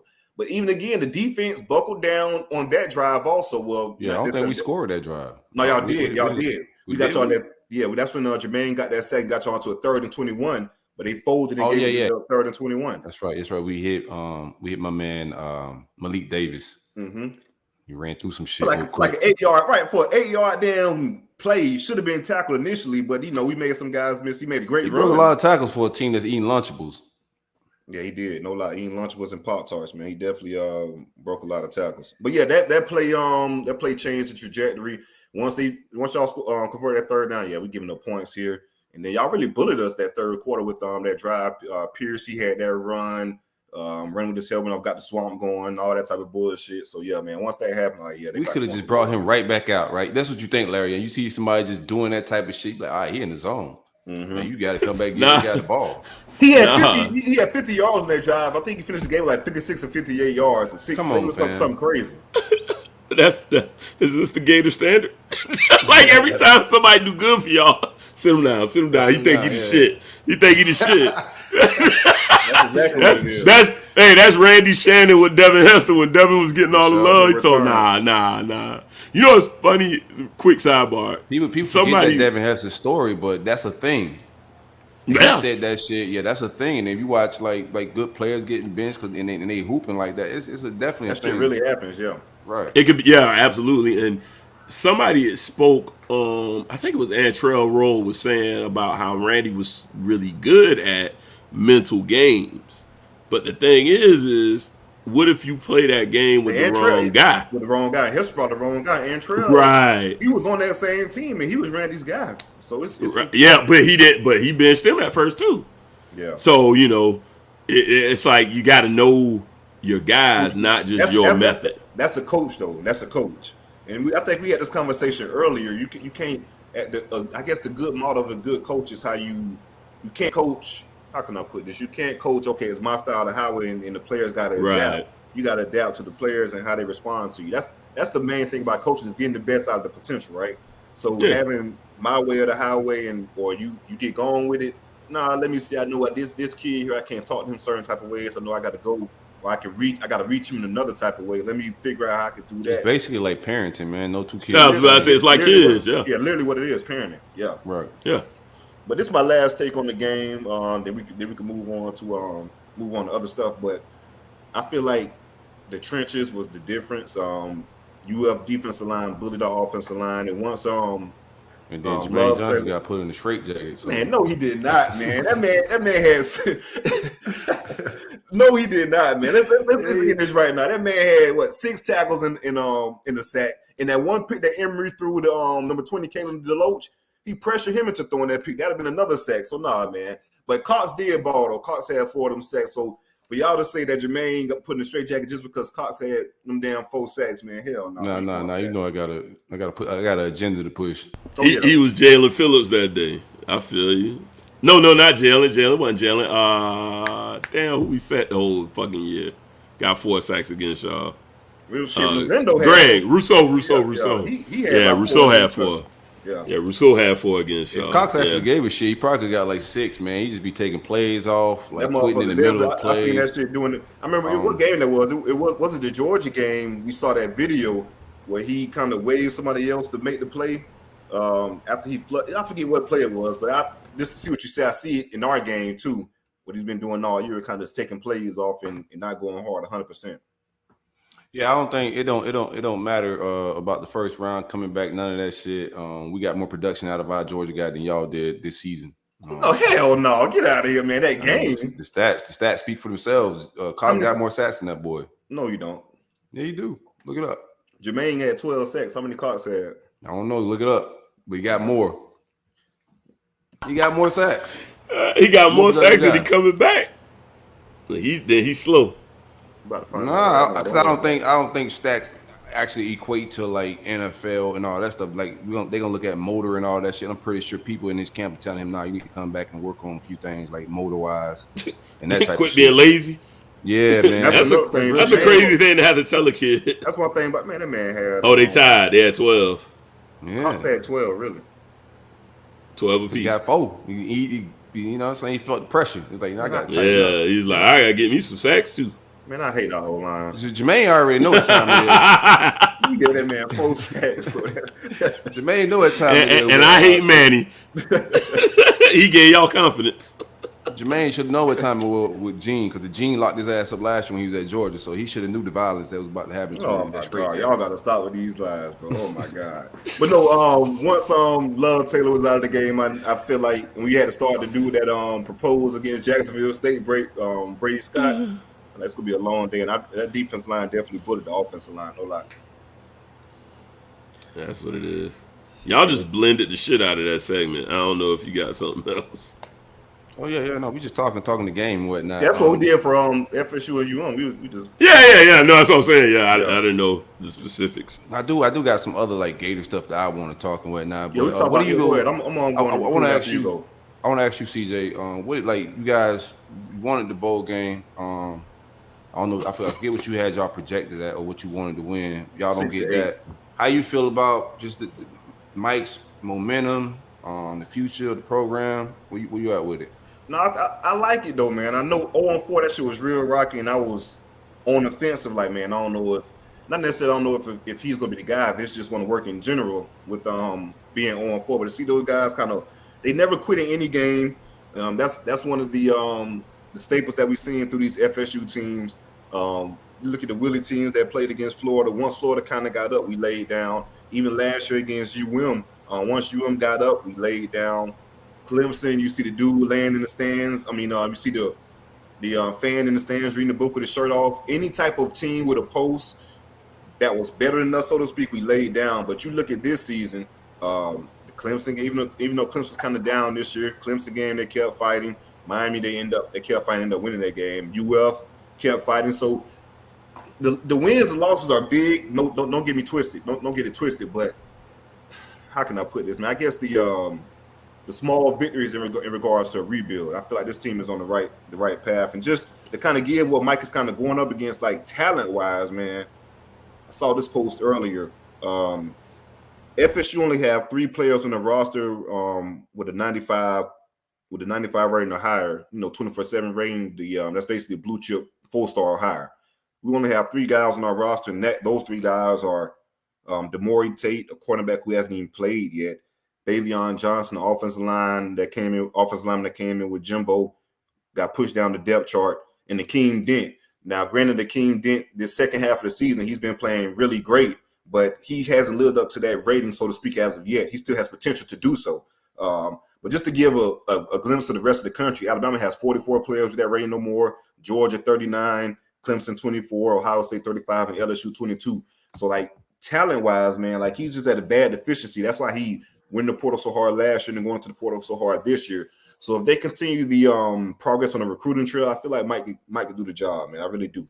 I think it was some positive for the season. We had some growing pains and learning from the 0-4, but to go 0-4 and we what? Yeah, to start 0-4, then to finish the season how we did. I feel like you in 0-4. We ain't in 1-4 because we won last week. Watch out, man. We was on a two-game winning streak against. No. I mean 4 years in a row without a bowl. Yeah. I mean. Yeah, 0-4. Yeah. So 4 years. No, it's 3 years. Yeah, it's the 4th one. It's the 4th one, man. Yeah, because Willie had 2. Of course, we had the COVID year last year with Mike. He didn't get one in this year. So yeah, it's been 4 years. Willie had a plan though. Y'all just cut his legs short from underneath. Willie said he had a plan. We'll get to some more Florida State stuff. We got James. Must have took the same play in the FAU. Right. Motherfuckers 5 and 7. They lost. Yeah, he got my owls, man. My local 561 boys. They got my owls looking egregious. They got to get Willie out of here. Yeah, Twins. Yeah, Willie looking crazy. Man, watch out, man. We do got James Bates. We got a couple transfers that hit the streets this week. Chris Bogle just announced his transfer today, and also Jared Mincy, is offensive lineman, announced his 3-star. Both of those guys out of South Florida, out of Miami. But let's kick it with James Bates. I want to kick it with former linebacker, legend, himself. Bates, how you doing? Good. Thanks for having me on, guys. How you doing? Glad to have you on, Oh man. yeah, it's quite Excited. great to have you, man. I gotta get that hat. I've been seeing that hat on the streets, man. They got the Trevor Lawrence Oh, that's that. Oh, I hairpiece like on his that. hat. Yeah, I That's made them. I made these. I got Oh, you got a line stickers. of dope hats, man. Like, I all his got I hats are got some fire. stickers. I'll send you guys some stickers sometime. How's that? oh man, yeah, I gotta get that. My homeboy's a huge Jags fan. That's dope. Ah, yeah. pretty James, Thanks for liking them. welcome to the roll up again. We come under some different circumstances. We have a new head coach. Dan Mullen was let go. It's a little different with letting Dan go. We always let coaches go, but Dan was one of ours, offense coordinator here before, so it's a little different. How do you feel about the exit? Well, just from what I saw, gosh, it was so quick. The love to not like so much to what the heck's going on here with my Gators. I just I don't know. I mean, maybe it's just kind of has a little bit to do with what's going on in college football, and and it's like, hey, I can bounce and transfer here and there, or NIL is more important, but it's just it didn't seem like our guys were playing with much heart. It didn't seem like they like it mattered to wear that orange and blue, to whether you're a Cane or you're a Knoll or you're a Gator. I mean, it means something to put on those jerseys. Mm-hmm. Gosh, and Right. just to watch kids play their guts out because they're living out a dream. And that seems to get lost a little bit too. And to play big time college football, and you committed to the University of Florida for a reason. You committed to where you are for a reason. And I just want somebody that's, and I know you can't keep them all. We didn't have this in my day, and we had a couple guys transfer. My best friend Eric Kressler transferred to Marshall and went and won a national championship with Bob Pruitt and Randy Moss up there because he wanted some playing time. I get it, but it's just, it happens all the time. And I feel like we've got a guy in Billy Napier that commands some respect, some accountability. Just a a tough, disciplined guy, and you're going to fight for the team. You're going to fight for him. And I feel like we lost that for whatever reason there under Mullen. I'd watch these post-game interviews, and there was never any ownership of anything. And it was just kind of weaseling out of everything. And it's like, how do you expect these kids to go play their asses off if he's going to act like that? Is kind of the way. So I liked him. I was always a fan. I was around him a lot when he was with Urban, but I was happy. It was time to make the change, and man, did it ever come quick. But I'm glad we made the change, and I'm really happy with who we got coming in. Yeah, no doubt. What do you think about Billy Napier as a head coach so far? He's coaching out of the University of Louisiana Lafayette. He's got that program rolling quite a bit, and was a hot name from that market. What do you think about him in the overall hiring process? Yeah, I just he's been around some guys that have figured out how to get it done. The Dabos and the Nick Sabans. I love the fact that he's, even though it's kind of water him down when it comes to this, first week or so of recruiting. I love the fact that he's insisting that he's going to go coach his guys. Those are his guys. They fought for him. I'm sure it was hard for him to leave. Unlike some of these others across the country, it's just poof and they're gone. I really respect that. And I think that our guys that are here right now will take notice and will respect that as well. But I'm fired up. I'm excited for a fresh start, and I'm excited for a guy. When it first happened, I thought, okay, who's realistic? Billy Napier was a name that you hear a lot. Is where's he wanting to go? That would be a nice one. But I was also thinking Brent Venables would be an interesting guy to look at. I played for Bob Stoops. I think he was the difference for our team when we finally won the national championship in '96. Had he been willing to come out, he was a guy. And man, I really feel, I'm glad they went and they acted right away, and I'm glad they got him. I'm excited for him to come to town. What do you think about the overall landscaping for coaches? Like it's just been the wild, wild west. Brian Kelly's leaving a team that could very well be going to the playoffs. So, what do you think about the future of coaching these contracts and just everything? It's a wild week of football. I know. It seems to me like that's par for the course with Brian Kelly. I mean, I don't know if had you guys asked me to come on, if the Gators would have hired Brian Kelly and you asked me to come on and talk about him, I think I would have made an excuse like I had to cook dinner for my wife or something because I could be lying to you. I mean, I'd be lying to you, and I don't want to be negative about my Gators ever, but I don't think I could have been happy about that. And you know, why? all over the 7 o'clock meeting for 2 minutes, those guys were pissed. Why wouldn't you? Why wouldn't you? Yeah, there's have, no like, way in hell I'd have woke up for that 7 o'clock meeting at all. Oh nah, man, I'm cool. Yeah. Why don't you like? Why wouldn't you have liked the Brian Kelly hire? He just to me, he just doesn't seem like my kind of guy. I mean, I've watched Notre Dame, watched him on the sidelines for Notre Dame for a long time, and I don't know. You know, I mean, maybe he's the best guy to play for, maybe his players love him, but he doesn't come across to me.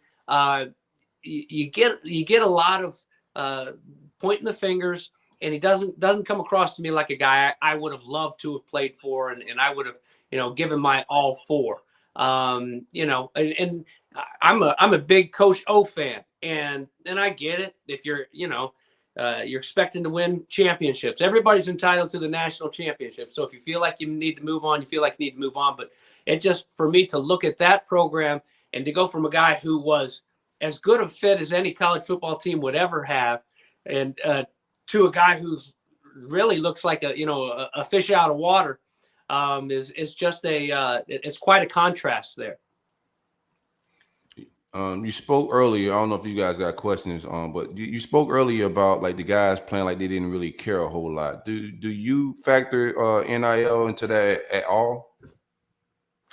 I don't know. I don't think it would be fair for me to really kind of say, oh, that's absolutely why we weren't playing really hard. I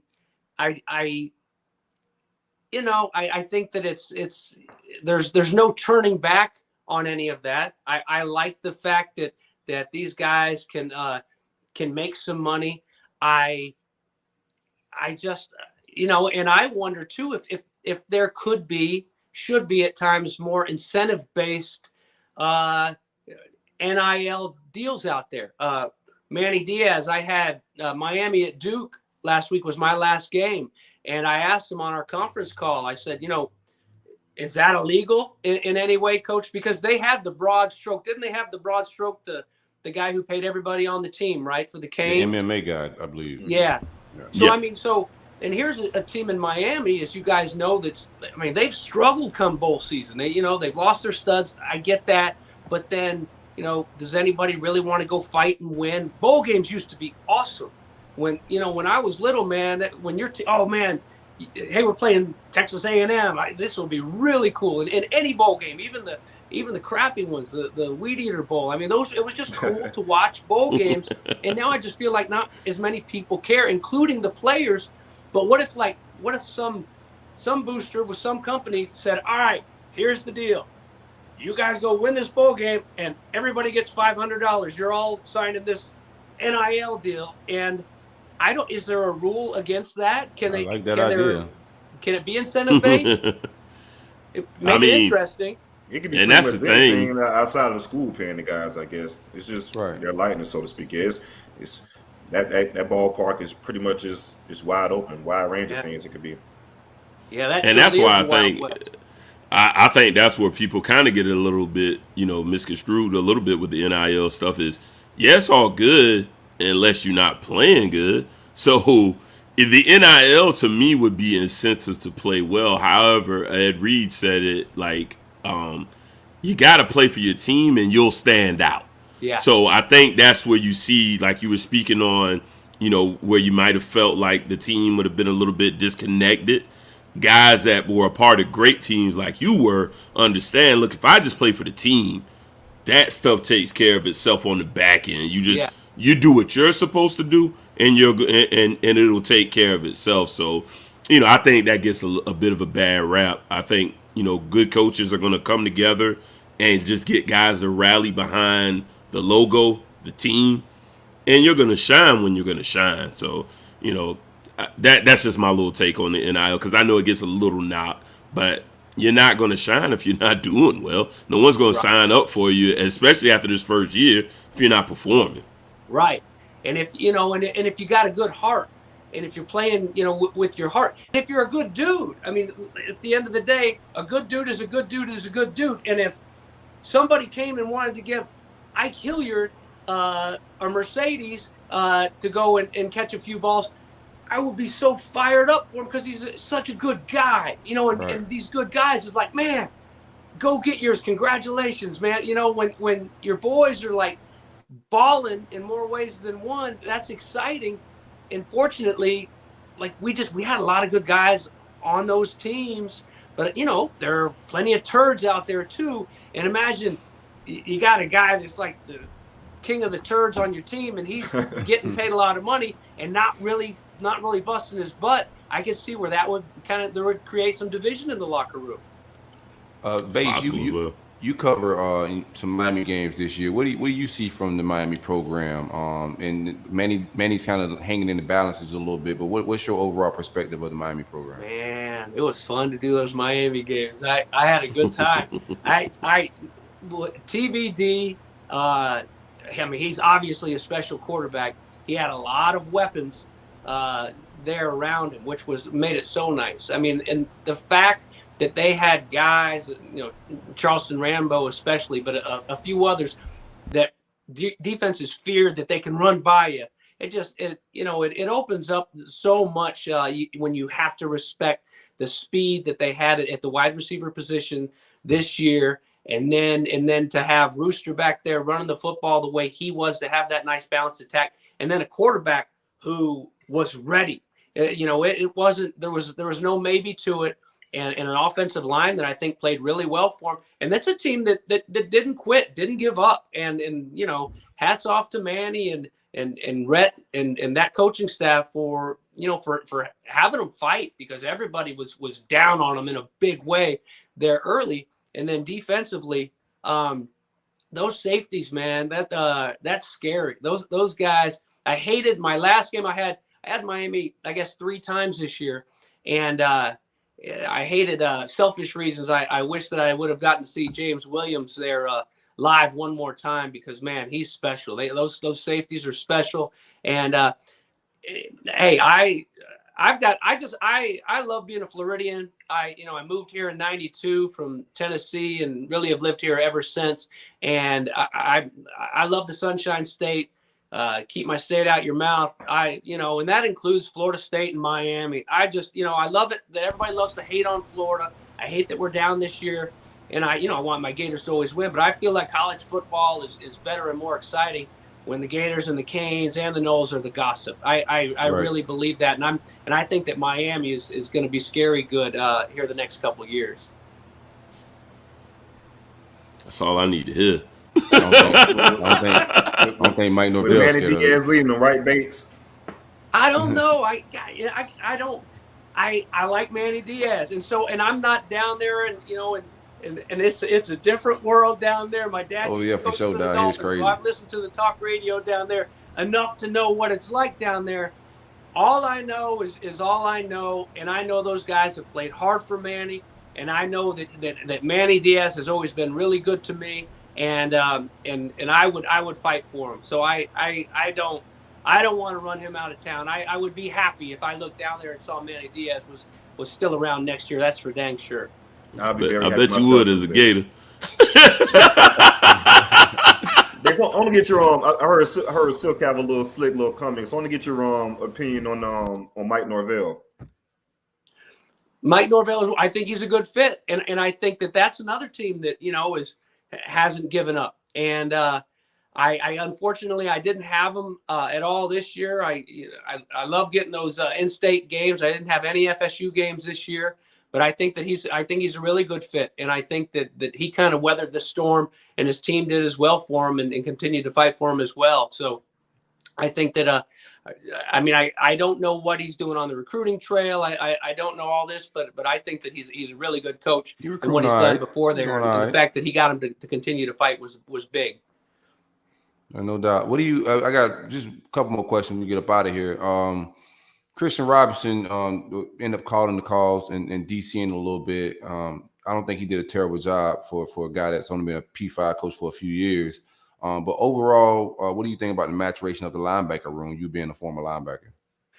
Well, as much as I can sit and talk about those Miami Hurricanes, I watching the linebackers, I mean, when I would watch my Gators, it would be, other than highlights on the plane rides on the way home a little bit, Kentucky, the South Carolina game, and some games that we didn't have our best performance. So I didn't sit and study them and watch, several games like I did a lot with those Miami guys. But so I can't give a real good grade, I don't think, on those guys now. But I hope C-Rob, if he's not around here, I wish him the best too. I mean, he's a young guy with a lot of good juice, and I think he's got a bright future ahead of him.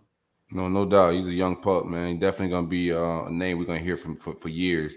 You do a great Steve Spurrier expression, man. They say Steve Spurrier was one of the pivotal voices in making some change. Give us a Steve Spurrier expression on the way out.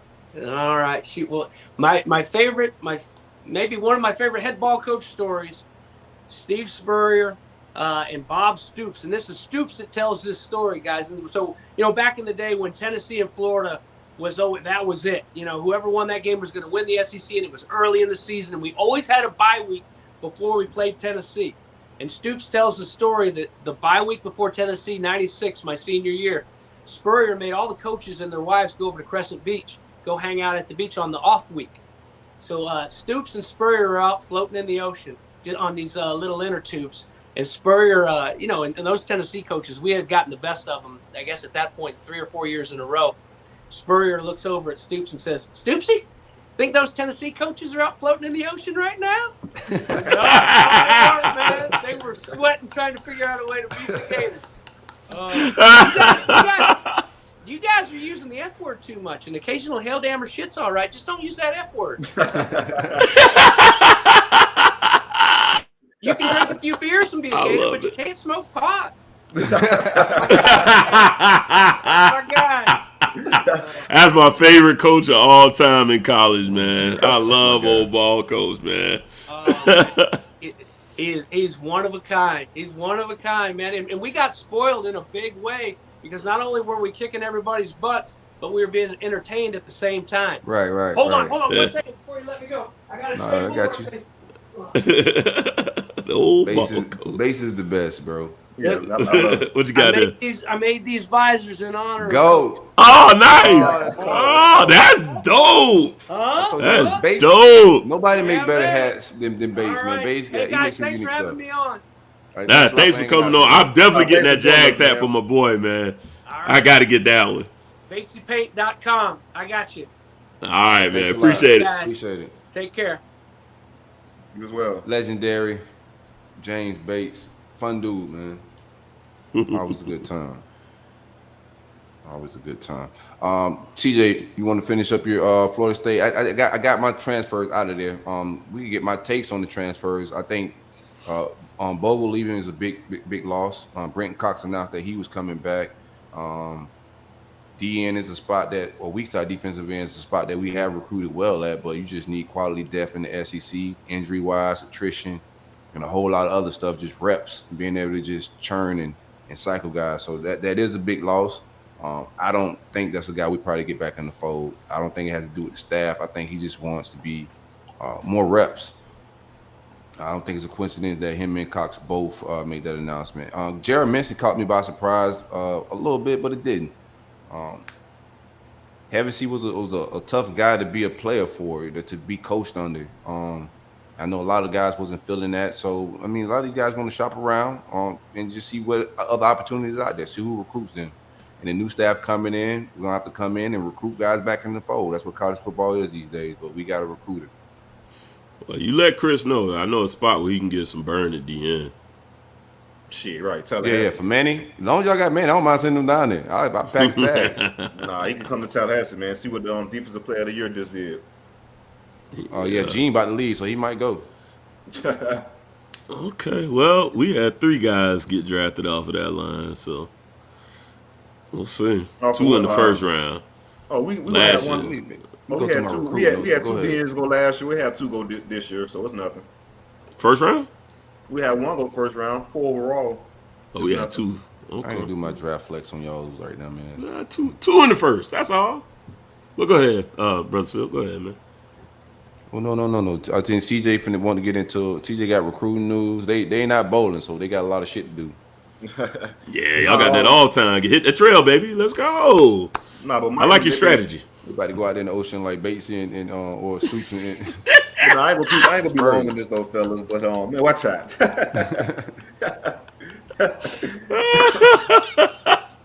I'm not gonna be too long on this, man. But they've been real active on the trail, taking a bunch of visits. They've been active in the transfer portal as well.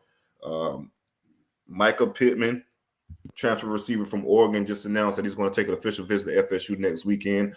We want to get the FIU left tackle in. I gotta get his name. I'm sorry, just my bad team. But yeah, this kid here, he's been blowing up. He's been getting offers from everywhere. Miami, Virginia. Right. It ain't everywhere. Miami, Virginia. I think UF has reached out also. He said he plans on taking somewhere. This kid can ball. He might be something, right? Yeah. But he's going to come back down and after he takes a visit to Rutgers, I want to say this weekend because he's from the New Jersey area. Once he comes back, he's going to take a tour throughout the state of Florida. Going to go to Miami, going to go to Florida, and going to go to Florida State. FSU has been on him since he's entered the portal. Really hard. I think the kid said since he's been in the portal since like 30 hours, and FSU's called him or FaceTimed him like 10 to 15 times. So that could be a little weird or it could be a little persistent, whichever way you want to take it, man. But they're definitely showing that they want him. And he's Miles Frazier. He also has a relationship with Love Taylor, the offensive lineman that we just had that transferred from FIU. He hosted him on his official visit when he was on the recruiting front for FIU. But that's pretty much all I got right now. A lot of this stuff is just I don't want to give, I guess, too much news because it's just so much going on with the transfer portal. They're reaching out here, they're reaching out there. Yeah, it's just I guess next week's podcast it'll be a little bit more clearer to see exactly where they're standing at and who they're really zeroing in on the recruiting trail, especially in the transfer portal. Also, Tyree West, Mike Norvell, he did an in-home visit with he used his in-home visit today, matter of fact, with Tyree West. Tyree West is top 100 defensive tackle that's committed to Georgia. I do like him to flip and commit to FSU within the next week or so. And like all I say, man, Tyree West, defensive tackle. Yeah, he's a top 100 kid that's committed to UGA right now. We'll probably end up flipping him, and he'll commit to the class in the next week or so. I believe. Well, y'all finna flip some Georgia shit too? Flipping that Georgia shit, man. That boy seen Jermaine Ball coming to get it. Flip some Georgia shit too. That what y'all doing out here? Yeah, take for Kirby. It's all food over there. Yeah, you can't play them all. That's the thing too, right? You can't play them all. But that's pretty much all I got on the recruiting front right now. Next week we'll get more into the nitty gritty once some stuff start to play out a little bit. No diggity. I do got some. Just I know we made a coaching hire. Billy Napier kind of talked about it a little bit during the show. He's not going to show up until after the Sun Belt Championship, but he's working the trail, doing his thing, vetting some coaches, some assistants. Names I'm hearing defensive coordinator wise, Jim knows. Of course, Harlan already gave us the information, or that Oklahoma State's feeling confident with keeping him. Yeah, we'll see how that plays out. I want you guys to get him because for him and what he did, I don't know if he's a fit like coach or recruiter wise. I'm not sure what type of recruiter he is, but what he's done for a defense at Oklahoma State that hasn't, been known for defense at Big 12. Yeah, they play like ball. How they pattern match. I like the secondary. I like the way they play football. And he adjusts as well. His personnel. He gets his personnel to fit. It changes every year. A lot of Dan Mullen, a lot of scheming vibes, but on defense. I don't know what type of recruiter he would be, and that's my pause on him. But I do like him as the X and O guy, and then we'll have a hell of recruiters around him. Doug Belt is my number one personally. I like Jim, but Doug Belt, young black defense coordinator out of Houston. Big recruiting vibes. He's coached with Georgia and a lot of other places, Bama. He's a part of, been around the same coaching circles as Billy Napier. Just a name to look out for. Offensive coordinator wise, I would probably look out for like Willie Corn, names like that. Just guys that he's worked with before in the past. A lot of these guys would like to work with familiar faces in key positions. Of course, he's going to hire some guys he never worked with, but in key spots, especially with running his offense, familiarity is going to be key. Offensive line wise, running back coach wise, like I expect the guys around the offensive side to be guys he's worked with. My only issue with Corn, I like Willie Corn a lot. I think he's a really good up and coming coach at Coastal Carolina. Goes back to the Clemson ties because I want to say Napier recruited him when he was at Clemson also. But my only issue with that is Napier's a young coach as it is, and then bringing in a young OC as it is. I feel like it'd be. I guess it's a message that you have to send that we're trying to do it for the long haul, but this couldn't. It may not be like a quick turnaround, a quick adjustment, so to speak. It's for the long run. Well, I think. And I feel like he'll have some growing pains on the job too, due to him being so young, Willie Corn. Yeah, and that ain't know for certain. He may come in receiver coach or something else. I don't expect Willie Corn to call plays, or even be. I think that's going to be Napier's job, at least for the first few years, to get to implement his offense and culture and what he want to do. He wants to call plays. I would do want an offense, whoever the offensive coordinator is, whether it's Willie Corn or anybody else. Just I like Willie Corn's innovative scheme, especially in the spread with the option shit he do. He got some real interesting and innovative concepts. I wouldn't mind adding to some of Billy arsenal. That's what I would say. It's a real run heavy offense, a lot of pistol stuff. Somebody asked me on Twitter, why do I like the pistol more than the shotgun? I just think you can run better out of pistol, not being as deep. The running backs just get a better read on shit. That's just me in my perspective of it. So that I do like his offense, but like I forget which one of the. I think Basie said who said it. Denny said that like he likes to spread teams out, use the whole 52 yards, all of that. You see a lot of that concepts, but like I said, I just want to see the OC come in and have some different concepts than what he got. Just kind of blend it, and we'll see what that offense will look like once they get it together. But we just wait and see him right now, dog. Just wait and see. Some other names I've heard, but I don't just want to throw shit against the wall just for shit's sake. Who does that? That's the craziest saying. Throw shit against the wall. Yeah. Who's the first guy to throw shit against the wall? Hey, man, what the fuck is he doing? Mental health. You're right, yeah, for real. I was like, yo, what are you doing? Because it's been so much shit thrown against the wall. Like for instance, we know Brent Venables. That's the room that he's going to probably taking an Oklahoma job. I was getting phone calls last night that Dabo could be leaving Clemson for Oklahoma. So I'm like, nah, that. And of course Dabo leaving Clemson for Oklahoma? No, that's not happening. Of course, I had to fact check a little bit with some people involved. But yeah, that's just who starts that type of shit. Like, where's this stuff coming from? Who throws the shit on the damn wall? That's a great question. Right. Who starts the wall shit throwing or whatever you want to call it? Let's do a quick Brunt read. We get into some national news a little bit. One time for Brunt Insurance and Financial Services. Be sure to visit bruntinsurance.com for all your insurance needs. Home, auto, motorcycle insurance, trailer insurance, life insurance, anything you may need insurance, business insurance, renter's insurance, apartment, whatever.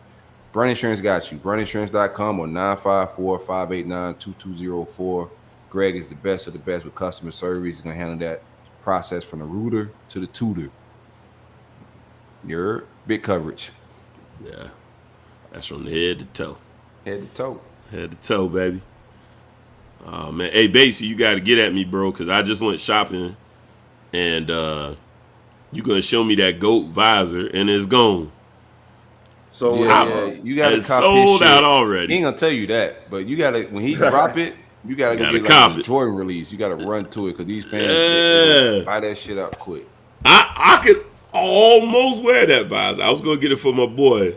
Like I said, one of my best friends is a big Gators fan. But that's my favorite coach. But somebody will take a picture of me in it, so I can't do it. Oh no, you can't wear that shit. I can't. Mass Exodus Monday is what Smoke called it on the docket. A lot of coaches making moves. Brian Kelly becomes LSU 34th head coach, 10-year, $95 million. Incentives push it up to $100 million. That's a funny incentive, though. $5 more million. I don't even care about making that at that point. Right. The fucking $5 million. Yeah, like, oh, you gonna make 95 or 100? He probably ain't gonna get that 5. I doubt it. I mean, I will say this. I think he's a good coach. It's funny because Bates brought it up. Coach, but we're getting that. Go ahead. He kind of brought it up. Like he said, he didn't feel like he's a guy he felt like he really wanted to play for. I think a bit of Kelly comes off a little bit more like a dictator than a leader. And that's the vibe I get from him. That's why when he said that, I felt him on that. I was like, yeah, I don't think I want to play for that guy. I think he's a good coach. I do. So I think one of his challenges will be in a very talent-rich area, how he will be able to relate to those recruits. Because one of the things that Orgeron was really good at, he is a good recruiter. He's a guy that relates to the youth well. So we got to see how Kelly is going to relate to that Louisiana youth. I don't even think we got to talk about recruiting, dog. Like, if we're going to say anything recruits itself, LSU does. Like, they have never had a problem with recruiting. They never will. Guys like Corey Raymond will always be the furniture. They're not going to go nowhere. Well, I agree. That has been the case. I agree with you. So then to me, it would be interesting if you start seeing a little bit of, matriculation where because they do get top dogs in Louisiana, which is great recruiting grounds. Right. So that would be my only drawback. For him. Yeah, that's probably my only drawback, and I feel like it'd be a small drawback if we got to find something to draw back on, to kind of nitpick on, because for the most part, he hasn't been in the South at all, coaching at all. Like, period, he hasn't been in the South. Right. That's Central Michigan, Cincinnati, Notre Dame. Yeah, everything has been up. But at the same time. And then, but the thing about it is, real quick, I'm gonna let you move on. The only thing that scares you about it, he don't have the greatest of personalities. Right. That's what I'm hinting towards. Right. Yeah. That's what I'm saying. I don't know if he's going to resonate with those kids the same in Louisiana. That would be my only hang. I think it'd be probably some. Coach O was so perfect for them, like on some real shit. Though. He was like the perfect. When you look at LSU embodiment and what you would think an LSU coach is, he was perfect for it. Unfortunately, but that's the thing. I think Brian Kelly is a way better coach than Ed O2 on the flip end. So it's a catch-22. But going back to Kelly, it may be some drawback early on. He may have some growing pains with some of those guys. I'm pretty sure he'll have a lot of cats that leave in the portal. But hell, even at Notre Dame, they're currently top 5, and I think they had the number 2 class in 2023. He recruited pretty good at Notre Dame, and of course Notre Dame is different culturally than LSU. Recruit themselves as well. Like he's had 2 programs that kind of recruit themselves. And they're like they have those Stanford right. It's harder to get in. Right. I was going to say that is what makes it more impressive. But they also got a different pool. They don't have they can rely on national talent. Right. Notre Dame. Can't be local. You're right. Right. Yeah. Indiana doesn't produce that type of talent. But to have that, but he has in his backyard at LSU now. How he, I guess, relates to it, we'll have to see. But his staff would be a big key in that also. But the man has succeeded everywhere he's been. That he won the I want to say D2 national champion. He won 3 D2. Here's the thing: people are talking crazy because he goes over there because everybody finna have talent in the West, and then there's some dogs over there. I don't see him just pulling up and just automatically, and then he's gonna be a problem. People are saying, "Oh, Brian Kelly's gonna win a national championship at LSU." Like, bro, hold your horses a little bit. He could. I don't know, only because I feel like he's that good of a coach. LSU's gonna have that type of talent, but everything has to fall in place. You think he's that good of a coach? I don't even hold him to that high regard of a coach. I think he's 62. I think he's past his prime. I don't think any coach wins a national championship after 62 years old. I think he's past his prime. I think we've seen the best. Not I'm his first. Like. Oh, okay. Nobody wins their first national championship after 62, in my opinion. So see, yeah, it's gonna be tough. I He think took he's over. passed. It's a good hire for LSU when they at like LSU. We hire a certain style, and so does LSU. Like we never really go after the hugest name. As far as like poaching, that's I not think really as far our as pure thing. coaching, though, I think he's the second best in the West as far as pure coaching. I think he's at this point in time. I feel like he's a better coach than Jimbo. To be Oh honest with you, at this point no, in time. hell Why no. not? Jimbo goes 8-4 every year at hand. Every year. When the last It's in time a Jimbo? tougher. It's in a tougher division. Like first of all, like Notre Dame has some But he egregious lose games losses. he's not supposed to lose to. You shouldn't lose Notre to Dame got Mississippi boat State. raced by Miami that wasn't even that good of a team when we found out. He's supposed to have a really good team that year. Yeah, he got boat raced at Miami. Yeah, but don't take that from us. We was on fire. We was feeling Yeah, ourselves. mine was on Friday. But the Yeah, games he no lose, though, doubt, typically but he got boat the raced, better talent and they teams, look though. Huh? The No, teams they he typically didn't have more talent than No, they had I more wasn't talent that than Miami team. Not that Miami team. I'm talking about the teams he typically lose to, like in the playoffs. People always, and I had this same conversation with the Notre Dame guy when we had the par earlier. He coached People- down the talent, like the Florida State game, and also another game. I forget, Tulsa, or Toledo, or somebody this year. He coaches down the talent a little bit. But remember, I don't think he's a better they coach lost. than Jimbo. I think this might be the best coaching job in Notre Dame because remember going back to that early pod, he was saying they had so much turnover this year with the new offensive line. Remember they started a true freshman at left tackle, this, that, another. He was saying we were kind of catching him at the right time at the first game of the season. Now, and remember early in the season when after us, we were saying, oh shit, Notre Dame, they weren't that good in the first place. FSU kind of played down because I feel like they were still kind of growing. Once they got their steam, I feel like I don't know, man. I just think he's Larry, who you like over Jimbo or Brian Kelly? I got see. And that national championship was 8 years ago now. Don't do that because I'll take that as a clip. Because I've been telling y'all it's getting a little rusty. I know. I'm just saying. No. 28 not the same thing, bro.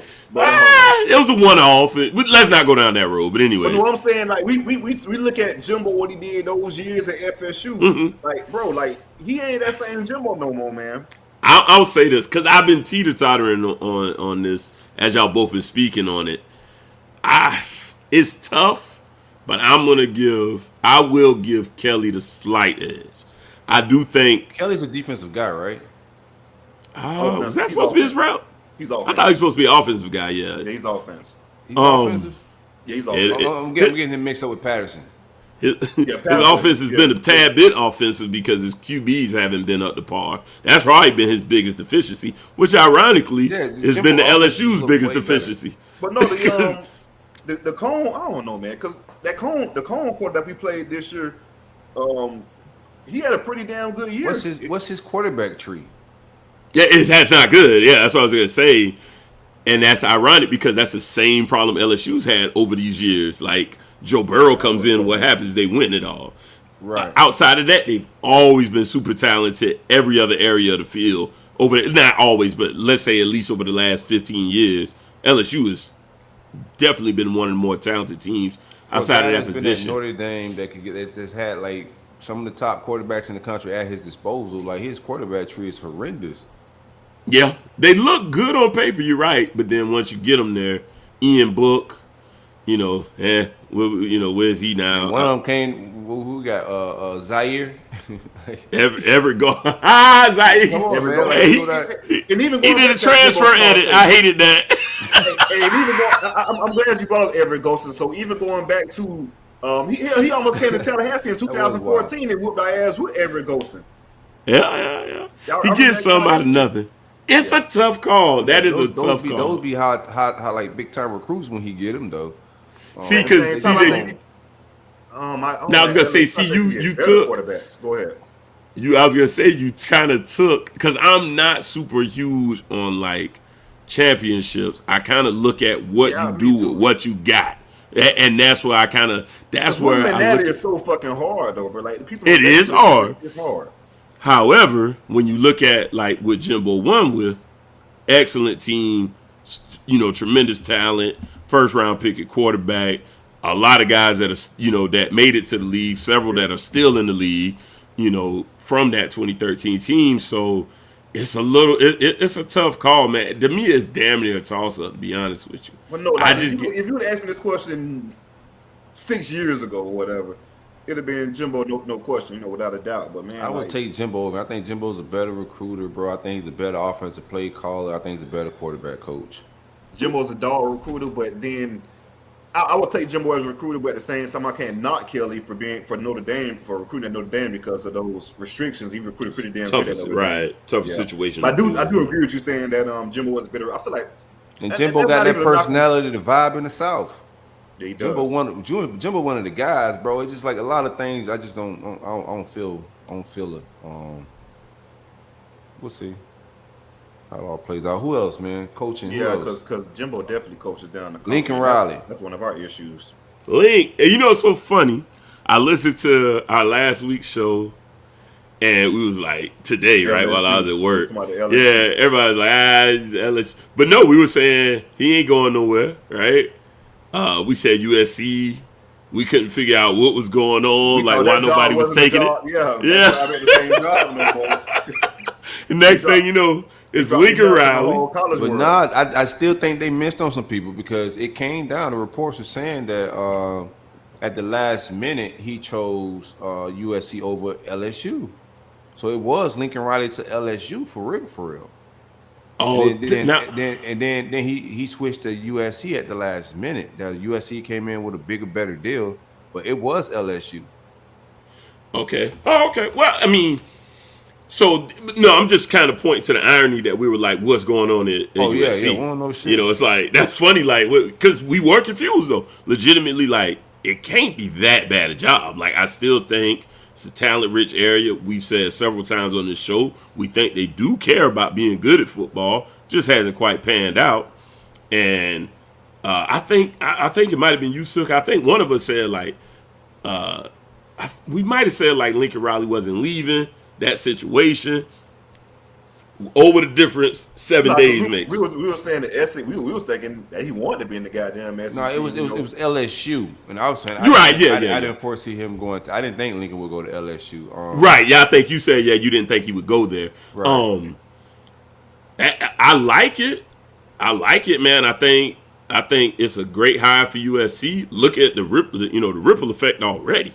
He's able to go out there and get a highly touted quarterback already. Everybody in the West Coast trying to stay home, man. Now it seems like a very big shift in the landscape just that quick because they've seen what he's been able to do at Oklahoma and they trust him, which I'm excited about, man. Because do what? He ain't done shit at Oklahoma. I mean, they've been very competitive. He's cranked out Heisman candidates, a Heisman winner. Now, you can't call that not shit. I tell you this much. Yeah, all right, bro. I'm not going to do... Now, you see, I'm not going to let you do that, brother, because you would trade in it right now today. You would trade. You would trade being Oklahoma. I had Lincoln Riley one on my board. No, that's what I'm saying. So, he's done something. Yeah, see, this is the thing. Even if he came to Florida, come on, he's Lincoln Riley, bro. It's a little different on the West Coast. I know, like, he got less resistance at USC, and that's probably another reason he took that job too. It's just a smarter route. Even with at this point, absolutely. Everybody's like, "Oh, he's going out there. Chris Ball need to leave." Why? Because one of the big dog out there, like, I mean, he's more accomplished. If I'm Chris Ball, I'm just like, all right, they did this shit with Clay Helton. That shit could fold too. Like, we've seen USC get hyped about a coaching hire and that shit fold in a year or two. Same thing with Texas. They was hyped about Clay? Yeah, of course. He was one of theirs. That shit was big shit. Oh, I didn't know nationally, though. Different, too. Like, USC jobs going to be hyped up every year. It's going to be a splash hire. Clay Helton was one of their own. Lane Kiffin was a big hire. None of this is new. I think Lincoln is a little different, though. Yeah, I think so, too. The times are different. The free agency is different. So, like, he's able to just go and just poach a bunch of talent that could play right now. When Lane and Clay Helton got the job, they still had to hit the recruiting trail and build a roster up that way. So the times are just different. But this is not the first time USC has done this. This is what they do. I'm just saying, like, I don't, and I'm not saying it wasn't there. I just don't remember the Clay Helton fanfare. He up the street from me now. He in Georgia Southern. I'll ride up there and go ask him. I'm sure I can get him on the show. Yeah, that's like 45 minutes away. I'll go tap on the door. But, ask him what happened with everything. I got a few Georgia Southern connects. I actually might be able to pull it off. But it'd be impressive if you make it to the door. I mean, it's Georgia Southern, dog. Like, you have to see it for yourself. Trust me. You going to his house? Nah, the office. I ain't going to the man. I ain't that ignorant. What y'all feel about? What y'all think Notre Dame does? Y'all like Freeman for Notre Dame? I don't. I think that'd be impressive for them, but I think that if they do that, that should be big time. I think I do. If they would do not feel mind like that. Ty Willingham. Feels like Willingham. I think he's a little different than Ty Willingham. I do think he may be too young for the job. I think he need more training. He got the training wheels, man. He need to get a G5 job or something like that, or just stick with the DC for a couple years. Take the DC job at LSU. Who the hell they gonna hire? You think Fickle? That's the Fickle. thing. I like there. Probably come back, but then you got a catch-22. Let's talk real quick. Man, give me Freeman. I think Freeman over Fickle. Nah, you can't. Fickle's so boring, but that's perfect for Notre Dame. I ain't no Notre Dame. Don't let Poe say that, man. He think Fickle amazing, but yeah, let's talk for a little bit. So you got Freeman, who was the DC at Cincinnati before he took the Notre Dame job. If they do hire Fickle, where would you go? Would you stick with the guy who kind of got you where you got, and the defense? Goddamn right, ain't going nowhere. I'm going to LSU. Fuck. The bags are bigger. Who gonna pay him? Oh, you saying? Oh, if Kelly want to bring? Oh, okay. Yeah, Kelly. Yeah. I'm out. Yeah, I'm out. Or Luke come back. Yeah, I'm out. Never mind. Okay. I forgot. Yeah, I forgot the scenario you were paying. Only way you stay in South Bend is you're the head coach, in my opinion. Is he the interim for the bowl game? I think they made Who's interim? I believe they. See, not mistaken. Y'all keep talking. I'll see. If he's interim going forward, like I just think this is like nice little stage for him not to make a decision for a while and kind of just audition, for the job he's has the interim job to keep that shit, or just something else around the country. What's up? You breaking news? Yeah, man. It could be Freeman, man. Don't be surprised if it is Freeman. I'm telling you, I like Freeman for that job, dog. Don't be surprised if they do pull the trigger for Freeman.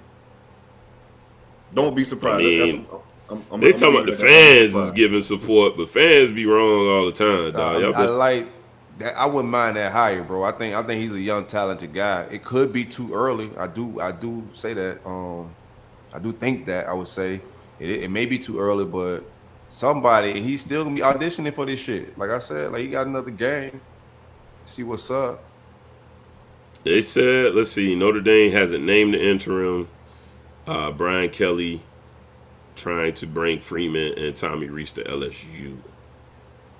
That was as of a day ago. They say he's probably the highest paid DC. Yeah. So yeah, we still don't have anything on that. That's an interesting. That's an interesting scenario. I'll say that though. Yeah, the one you presented, CJ. Absolutely. Yeah, I'm going to Baton Rouge. If I'm gonna stay at DC, I would go ahead and go down to Baton Rouge. Yeah, definitely. If he doesn't get this head coaching job at Notre Dame, it's 100%. It's no brainer. You young black DC, go to Baton Rouge, LSU, Louisiana. You can lobby that until your big time job. But hell, if the big time job is right there where you at, then stay where you at. No doubt. Who y'all think the greatest? Like I ain't gonna say that. Let me stop. You do that shit all the time. I want to know. You can edit it out. My mind go wild spots, bro. Mine do too. Spots, bro. So I have to check myself sometimes. Well, RG3 is terrible. Y'all just put him in the group chat, man. RG3 commentated our game this weekend. He's hysterically terrible at commentating. Bro, the reason I went to the goddamn Miami game, the reason I went to the goddamn Miami game is because that shit was announced he was going to be the play-by-play caller for the FSU Miami game, bro. And that's the only reason I found a damn ticket to go to that game. When Dog said first he said the Tebow shit, but he had already said that, so I was expecting that shit to be said on the airways. Tebow, then he said, head coach. This man said, I don't know if it was him. He said 3 players, but one of them he said was Ike Hilliard. Yeah, he said Ike. He said, man, like dog, like fans just come up with some shit, won't it? But this ain't no fan. This is RG3. He a fan. Clearly. What an atrocious take. Like, how you just come up with this kind of shit? Bro, we'd have started losing to Florida State and I was hearing shit like that, bro. I probably would have threw my TV. No, shout out to Harlan, man. White people don't like their TVs when their team lose. Nah, hell no. I would have been one of them, man, if I had to listen to that shit and lose. Like, if my team would have whiffed at the end like they shit did, I I would fuck my TV up for sure. Sometimes you gotta take the TV out, man. It's gotta be the TV fault. I wish I motherfucking would. Man, you know how much my TV... I ain't even finished paying for my TV yet, all right? Shout out to Best Buy, 24 months, 0 interest. Man, I'm not... Hell no. TV costs too much damn money.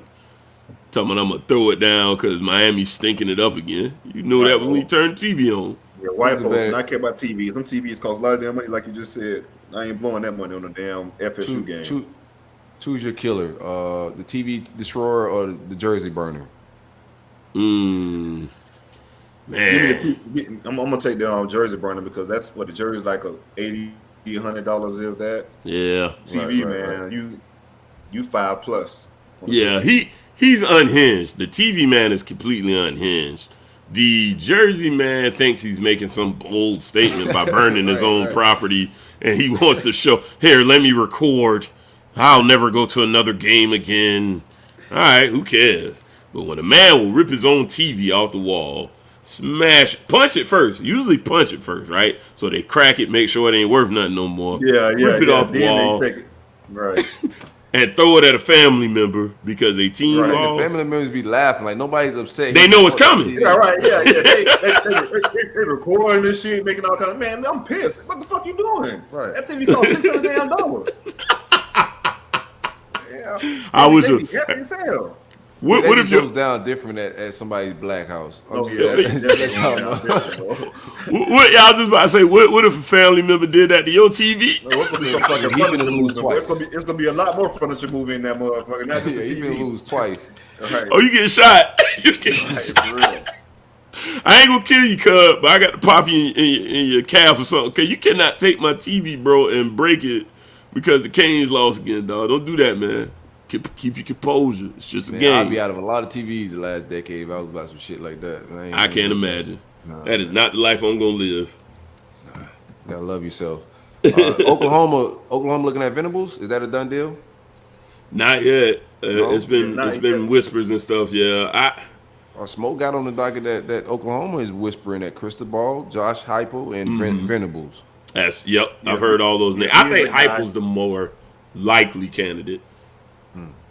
That'd be my guess. They said he's alum and he's from there, but he had some bad blood with the previous or the administration or something there. There's a situation where he got fired while he was there before. So the relationship's there, but it's not a great relationship. Well, I mean, it depends on, because sometimes, and not to give any particular validity to that, there was definitely bad blood between Blake James and Mario. So, people's like, well, hey, get Blake James out of here. He ain't been doing the job anyway. So maybe if they want Heupel enough, maybe there's whoever they need to get rid of, they may do it, because the coach going to lead me to more victories than, whoever this AD or whoever administrator that we may not be, seeing eye to eye with. So my vote would be him. We're taking markdowns. Who y'all got for Oklahoma job? But I think I'm gonna go with V. Just hearing what I'm hearing from my Clemson folks, it's looking like V. Hot. It's been a lot of. It's been so much shit between Riley. It's a lot of drama going on around that shit, bro. Oh, he was doing some shady ass shit. No lie, man. They don't like the way the business went down, but I mean, the business is the business. But I think they'll be all right. But going back to the point about V, was a defensive coordinator under Stoops prior to taking the Clemson job. Said at Clemson that he doesn't really want. I said this before in the past. He doesn't really want a head coaching job. He's making head coaching money, so to speak, with less responsibility. But this is an opportunity I don't think he'll end up passing up if offered. That's a crazy opportunity. He'll probably end up taking that job. Yeah, crazy opportunity. And I wish we could grab Paul real quick. Grab Bob Stoops' presser, but he went on to express like it's a big job. He didn't like the way they left. He didn't like the way Riley left, bro. And he expressed that shit in his little presser. And I was of my other opinion because my man iDoc had some shit going on. Y'all thought he was gonna come to Florida State, so I was like, man, there's no way Bob is thinking about football. But shit, about them Sooners, man, he pulled up. Man, that Bob said, "Fuck it, I'm about to go on the trail and all, bro. I'm doing all this." Wait. Yeah. I didn't catch this. Yeah, this slipped by me. So Y'all, we pulling it up now. Yeah, Harlan, grab that clip. Hard looking for it. Okay. Who the fuck is he to tell somebody they can't go get the bag? Like, who? Man, you know what? I wish he would have said that shit. Now, see, that's why I can't coach. Because I would have got on the presser 20 minutes later. You tell Bob Stoops to kiss my whole ass, man. You're not going to tell me what money I can go get, man. I want to go live in California, bro. You know the money they giving me, dog? Private jet. If you want to coach so bad, you go coach them motherfuckers in that country-ass town. Fuck you. Son, you got some nerve, dog. And then every time a coach job come up, he let them play with his name. He never just go, nah, I'm not in it. I agree with that shit. Yeah. I hate them kind of cats. Shut up. Yeah, he throw his name in every fucking service. Didn't he leave abruptly? Yeah, fucking IDOC lying to Florida State fans for months about this shit. And IDOC said he gonna get rid of the goddamn And did he not leave abruptly? Am I and Al Bob left? No, he retired out of nowhere. But it was abruptly. No, he didn't warn them. Right. No, he didn't warn us, so to speak. But that shit, no, it was right before the season Riley took over, bro. Yeah, that's right. So who the hell is you? All right, anyway, go ahead. This job is going to attract the very best in the coaching world. And they're already lined up and calling Joe, hitting people the way they do. This is a real job. This is a great job, a great university with great leadership. And so all you fans, and again, player parents, everyone, just understand, give it a little bit of time, and you're going to see this is just a little bump in the road. There's not one guy, one person in the history of this program that's bigger than the program. Coach Switzer, myself, or Lincoln Riley. And what I told the players is they are the program. Players throughout these decades, they are OU football, not us as a coach. All right, that is, I'm in the hall, getting in the Hall of Fame because of them. The players, the coaches around them, all of that. But those players are the ones you can pull who are OU football. And they'll stick together. They stick together. They'll continue to be OU football champion. I'll go on record to say, I don't want Bob Stoops coaching shit for me. Don't look like he. I don't mind what he said though. I thought he said some shit that was way worse than that. I apologize, Bob. You went down a crazy rabbit hole there, bro. Yeah. Pissed me off, man. Don't tell me what I can do with my job, man. I don't like this job. It's videos of him throwing like Riley shit out the office and whatnot, man. Oh, that would not see. Yeah. That's what he went left with. You should be mad though. Like that's a crazy abrupt leave, man. No, this is when he left. Yeah. It was a little. You got to give those guys. Would I show up as a player to the exit meeting? No, I wouldn't show up. No shit like that. Hell no. I'd be like, fuck you. Enjoy the rest of your life, coach. Yeah, send me a Zoom link, and I might click on it. From the coach's perspective, they owe the players, some type of explanation on what's going on. As a grown ass man, you told these kids that you made promises. So explanation of some sort is got to be had from the coaching standpoint. Not me. No. You know what it is. I'm out. That's it. That's the speech. Hey, you know what it is, baby. Get this money. You know what I mean? Hey, if any of y'all want to fuck with me, hit me up. I'll let you know if I can bring you on over. All right. On the air out. Got him on the air out. Hit me on that. Hey, you know what it is, baby. I'll point at a couple of guys. Tommy, hey, Reggie. You know what I mean? Come fuck with your boy now. That's just me. California, Oklahoma. You do the math. I think Virginia Tech made a hire, but I don't know who that person is. They did. He is the Pittsburgh DC. I think is it Bill Pry? I believe is the name. I don't want to get it wrong. I'm pretty sure it is Pry, P-R-Y. But yeah, and that's funny too, because like the Canes fans and like we still don't have a coach. I'm like, bro, like y'all wanted Bill Pry. Like, can you just relax? Like, you act like you would take Bill Pry right now over Manny. No, well, if you told me bring back Manny or bring in is Brent. Okay, I'm make sure I get it right. Brent Pry. So he's from the Mark D'Antonio tree then. Penn State. Oh, okay. So not Pitt. My fault. Oh, Penn State, okay. He came with Franklin from Vandy, so he. Oh hell no! I'm not taking shit from over there, man. Get the fuck out of here, Virginia Tech. Hey, I roll the dice. If you say, "Look, we bring Manny back," or you can get Brent Pry, and I'll say, "Who is Brent Pry?" Say, "Hey, listen, we can't tell you who he is. It's him or Manny." You say, "Fuck it, I'm rolling the dice." Brent Pry could be a plumber. I go ahead. I try it. Let's see what's going on. Let's give him a shot. Well, it's gonna be hilarious, man. One way or another. No, it's not. Cause it ain't gonna be funny if we get Mario. Y'all ain't gonna be laughing then. Oh, yes, it will be funny, man. Shit. Alright, I want to see them eyes. Ain't none of that shit. I got a big dog. Ain't none of that shit scary. I got a recruiter, bro. You ain't got no big dog. You got a guy that with great potential. I got a recruiter. I like him. We'll figure out what the game's gonna be like when they get played. But I know I got a recruiter. I like him. He was on my board.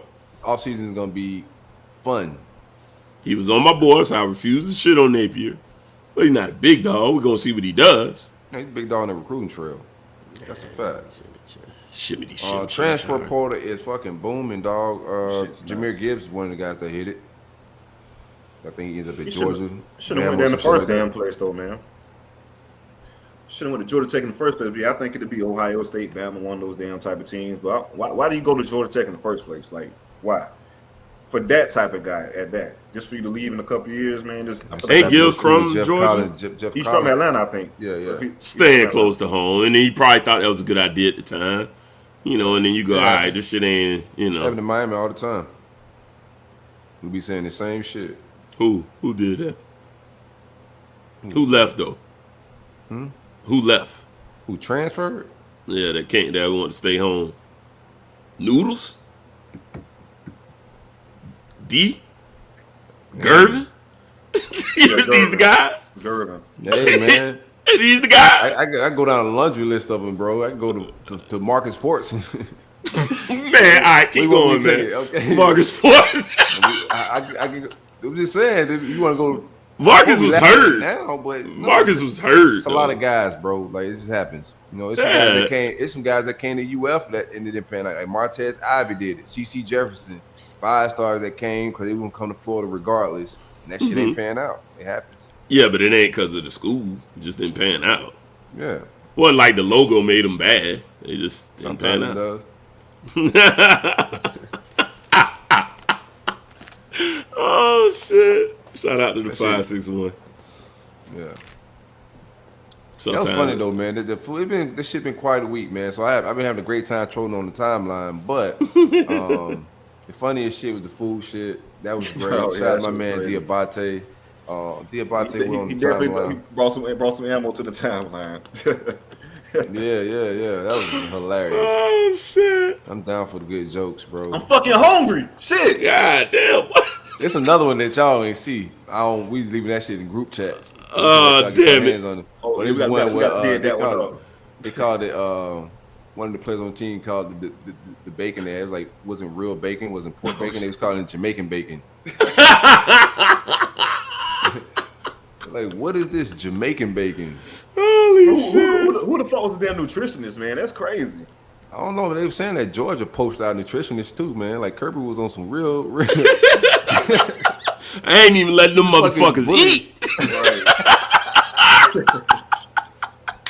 Take their food, man. I don't give a fuck who you get. Right, then don't even use man, George. Don't even really eat him. bullying this guy, man. No, that's funny as shit. We took our cafeteria workers. Yeah, give me Miss Clarice. Yeah. That's funny as hell, son. Said, let me see your elbows. Yeah, Got that overhang? Got that shed? Oh, yeah, she passed the test. Come on now. Oh, yeah, the elbow got the shed on it. Yeah. Sign up. Yeah, hey, that was the best troll I saw. I just happened to click on at the time. I said, oh, here we go. Them boys hungry, man. Yeah, so you got out of there pretty quick, though. You did a pretty decent job. You failed. You failed because you ended with facts. I was like, oh, not facts, man. Who posted the what they had, the actual nutrition no, that shit? wasn't me. I don't do no shit like that. Like, I'm gonna take a funny moment and just laugh with it. I'm not gonna be. No, you retweeted like I think the Florida. Mark Willard had tweeted the menus from times and practices because he always take pictures of shit like that. Yeah, shit on the socials. So he went back to his previous pictures of the menus and shit. And he posted. I was just like, bro, let's just move on. Like, it was me telling him, like, dog, move on. Like, why we? I thought you was co-signing it, like, oh, these are facts. I was like, oh, man, don't give me no facts. We're doing jokes right now. Move on, bro. Okay, like, I misread it, yeah, because it was a tweet. Nah, my tweet was shit. I couldn't believe that we beat Florida State. People on Lunchables. On Lunchables, all that shit in a Capri Sun pouch. That's good shit. I had tweeted some shit out. I'm thinking, spin it back around. Boy, about to get a Lunchable and Pop-Tart NIL deal.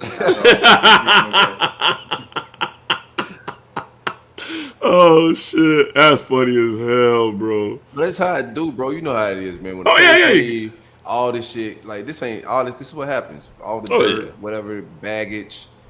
But bro, like I had more good times than bad times with Mullen, bro. That's just what it is. It's just time to move on. We needed a new guy. He's got his ass up out of here. Facts. We getting the prize picks. Yeah, I guess about that time. We got. Oh, more natural. I got the docket in front of me. Grab the docket. Let's see. I had it. Playoff picture. Oh, playoff picture. Oh shit. Let's see. Yeah, we got to talk about Ohio State. I was hyping Ohio State. They like got heavy, and they got their shit split. Yeah, CJ, you wasn't on that train? No, I think I picked Ohio State. But remember, we was also saying that. I picked Ohio State. I picked Ohio State too. We said if it happens, it has to happen soon, but not just this year. Yeah, I said next. I said not this year. Yeah, I said it's got to happen soon. Yeah, and it happened. And the boys, I think they got what? I think they had 9 in a row. I believe. 9 in a row. So we got Georgia, Michigan, Alabama. Michigan number 2. They ended up jumping Bama, which they should have. Bama and Cincinnati rounds at the top 5. Oklahoma State 5, and then Notre Dame at 6. But that shit's definitely a little different now with the old boy leaving. Cincy number 3, right? Yeah, the number 3. Okay, and Bama 5. No, they are. No, Bama is 3, isn't it? Let me check real quick. I thought Cincy was up to 3. I could be wrong. I mean, it'll shake itself out some more this weekend, anyways, because Georgia and Alabama will play. Hey, yo, while we talking about this weekend, it's championship weekend, man. We're gonna hang out this weekend. We're gonna do a little live stream. The RollUp crew. If Larry Young can put, I don't know if you can pull in, dog. Yeah, I mean, I'm gonna try, man. Hey, listen, Bama 3 and Cincy 4. Okay. Yeah. Okay. Yeah, heads up. Go ahead, though. But yeah, we're gonna be hanging out. We're gonna do a live stream, RollUp Network style. We got some guests that's gonna come hang out with us. Some writers, some ball players. But we just gonna talk championship games, coaching hires, vibes, just hanging out a little bit. Y'all pull up. We're gonna do a live stream. Pull up, man. I remember we did this for draft night, yo, and it was so fun. It was fun, bro. It was fun, dog. We wasn't paying hardly no attention to the draft. We was just like talking shit. I think we had Benji come through. We had Snoop. We had George Foster. Antoine Staley. Like everybody was just coming through vibing, just kicking it. Riddell. Yeah, I'm about to say Riddell was there. Yeah, we had a great time, man. Ricky was on there asleep. That was a great time. Right. Boy, Rick was over there just nodding out. So I'm gonna try to make it. I'm gonna be in Atlanta.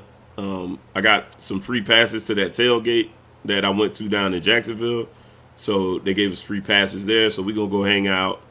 So if I ain't too inebriated, man, I'm gonna pull up and hang out too. That's what George Foster said, but I think he trying to see his shit is if we win. He'll be there. Right. That's what his shit is. Oregon lose, I ain't hopping on that shit at all. You see, and that's the thing. That tailgate run all the way to like 8 o'clock at night. They out there all day with it. Yeah. So I can hang out and get my money worth with them people, especially since I ain't spend no money. So what y'all feeling about championship weekend? I'm not mad at the way the playoffs are set up right now. I think everything's just gonna work itself out. Everything's set up to try to kind of figure itself out this weekend. Yeah, Michigan not a shoo-in either, man. They got Iowa, and we're kind of high on Iowa early in the season, so that's gonna be a tough one in Big Ten championships. So if they end up losing, that shit could be pretty interesting. Harbaugh just choked, so you just can't. And then, I don't know, man. It's a lot of this shit could be totally different. It could be a totally different. Not, I guess you could say Bama. Well, I guess Georgia and Cincinnati will probably be the only constants. The rest of this shit could be interchangeable. Are y'all giving? This is the Latia part of the show. Are y'all giving Bama an opportunity or a shot this weekend? You think they got a chance They to got beat a Georgia? shot. Yeah, they got shot. Yeah, they Bama. They ain't got the happening, greatest. They got the greatest coach. You know, they got the GOAT. If they win, that don't push Georgia out though, so Georgia still stick around. If Michigan loses to Iowa, I think that puts Oklahoma State in. Oklahoma State got Baylor. That's another one. That's another top 10. Oh, yeah, that's right. They got a championship game now. That's right. Yeah, so it could be interesting. I still like OK State in that game, but yeah, it could be interesting as well. This is probably one of the more interesting finishes to a college season we've seen in a while. Yeah, I agree. I think Notre Dame is probably one of the best spots, and they don't even have a damn head coach. Because they ain't got to play. Right, exactly. Yeah, and they ain't got to play this week. Yeah. That's always their criticism. But no, enough of that, man. Because all this is basically running over into prize picks, so we might as well get it going. Prize picks is the easy way to play daily fantasy. It's daily fantasy simplified. It's just you versus projected numbers. You could choose from yards, touchdowns, fantasy punts, and much more. You can also pick from football, MMA, to boxing, and soccer. Download Prize Picks right now, and they'll match your deposit 100% up to $100. Again, if you download the app right now, they will match your deposit 100% up to $100. Prize Picks, baby. And use promo code RollUp. I'm getting busy on Prize Picks this weekend. I ain't got shit to cheer for, really, so I'm going to be cheering for money. I'm getting my it'll be my first time, but I'm getting my Prize Picks on this weekend. You been slipping, cuz Prize Picks fun, dog. Yeah, man. All right, Harlan, what we got? How we looking? My season been just fucking reeling, Larry. I ain't been having time to be trying to figure out if I want to gamble or not, man. It's hard trying to come up with these spins every week. We got a switch up at number 1 this week. Oh, fuck. Oh, shit. That got to be me, baby. I knew that shit happened. Fuck, man. Who was one last week? You? Yeah, shout it. Last I don't week, even know. Last week we had a tie at Larion and CJ at number 1. Okay. This week we got a new number 1. So, one man stands alone. Oh, here we go, baby. Silk was the only one to miss Mississippi State. Ole Miss won that one. CJ was the only one to miss UNC. That was a crazy ass game. That game was crazy. All y'all picked Ohio State. Y'all missed that one. Nice. CJ was the only one to get Michigan State. Hey, okay. I might be up, man. Let's see now. CJ was the first only win one to miss Oklahoma. Oh, fuck. It's over. Never mind. Larion was the only one to get LSU. All y'all picked Auburn to cover, which they definitely covered. Silk was the only one to pick UF. Let's see. CJ was the only one to miss Louisville. And then CJ was the only one to get Clemson. Oh, shit. Larion winning? Who winning this shit? Yeah, right, Fred. I think I'm up by like a game. We got CJ at 47 and 46, Silk at 47 and 46, and Larion at 49 and 44. What I'm the greatest, man. I'm the greatest to ever do this, man. I never seen no shit like this. There's one caveat to this. What's that? I had Frank Gore as Larion, but I never got Silk or CJ's pick on that fight. Y'all wanted to pick No. I picked Darren. I got Darren Williams. I don't know. Yeah, he did. Did they fight yet? I don't know. I don't think they fought yet. Y'all just told me to mark that down. Oh, yeah. We'll keep that. You would stash that. I don't think they're gonna play. I don't think they're fighting before this weekend. So I'll look it up real quick. I'm gonna look it up while we talking. Listen, I think it's like December 18th or some shit. I think so. Yeah. So Larion was the only one to have Frank Gore, and CJ and Silk both had the other guy. Hey, yeah, Darren Williams. Yep. Hey, Frank Gore got to punch his face, but yeah, it's kind of some breaking news. I know we kind of passed that. But yeah, Marcus Freeman is expected to be the next Notre Dame head coach. Trying to tell you, bro, I like it, man. Shout out to Notre Dame for doing some gangster shit, man. That's dope, man. Another brother as head coach, because I mean they got some flack. Some people thought that Kyle Willingham was fired too early, but hindsight 2020 he wasn't. But to go back this direction, I think that's dope, man. See this dude get this opportunity, young dude. Yeah, that's December 18th, so we'll just kind of do that just for shits and giggles, I guess. Yeah. So all we got left now, man, I'm the best to ever do this shit, man. 5 games over 500, man. I got the best record again. Let's see if I can close out. How many games you up on us? How many games? He's up 3. 2 games. Two games. All I'm gonna say is next year, me and Smoke getting in on this, so we can whoop y'all out. Definitely. All right, that's fine. Then we're gonna get a more expensive bottle than 5 people. Yeah, that bottle definitely going That bottle going up to $400. All right, fellas, let's get these games going. We gotta get risky. Right, for real. This shit's gonna be gotta get real risky. interesting. Oregon at Utah. Again, they go to Utah again. Yeah, y'all thinking? No, I'm gonna go with my rule of thumb. I always like a loser on the rematch, so I'm gonna take Oregon on the I was about to rematch. say, I'm gonna go Oregon also. Oregon gonna win Me the Utah. Pac-12. Me Utah. All right, we got Baylor, Oklahoma State. Hold on. Let me change that real quick. The Oregon coach is checked out. He's got a new job. Oh, I'm going man, Utah. You playing my money. I can go with I can go with Utah. Now I gotta go with Oregon. Okay, well go ahead. You fucking my shit up, man. I just thought about it, man. The Oregon coach is already I don't like how you can dictate my choices like this. He looking at paperwork. I'm sticking with Oregon, man. Oregon coach ain't worried about shit, but this new money Oregon about to give them. Yeah, he about to get this big check from Phil. Right. All right, we got Baylor at Oklahoma State. I'm taking Oklahoma State. Give me the Cowboys. Yeah, I'm gonna take Oklahoma State. Well, not at. I'm sorry, because these are. That's a neutral, I think. Conference games. Yeah. I think Pac-12 is actually at Utah, right? I don't know, man. I don't know. I think do the Pac-12 go to the home? I think you get home field in the Pac-12. Go ahead, go do the next game. These boys just be making shit up. Nah, I really think that's right. That's why I'm gonna look it up now. App State at Louisiana. Fuck Louisiana. Napier taking this L. Give me App State. The running back that bully Miami. The running back that does this to everybody, he's gonna do the same thing to Louisiana. You know the vibes, baby. I ain't finna get me to lie just because my coach over there. Who you pick, App State? Who, me? Yeah. Who I'm gonna go with Billy, man. Okay. Billy finna ride off into the sunset, man. Like sunset. Yeah. Like I like, as much as I respect the game that App State gave us, I'm gonna go with Billy too. I think they're gonna have them boys inspired to get out of there. Perfect. One last game for the coach. Yeah, and they're gonna get on out of there with that dub. We got Georgia, Alabama. Give me Georgia. Yeah, Georgia. I go Bama. I just gotta make up some games here, bro. What else we got? It's all good. We gotta make up some games. Michigan State, Iowa. I'm sorry, Michigan State. Michigan, Iowa. Give me Michigan. I'm gonna go Iowa. I think Jim, he done blew his load. Can't believe it. Sometimes you come with the gummy worm. You know what I mean? Like, watch out, man. It was incredible.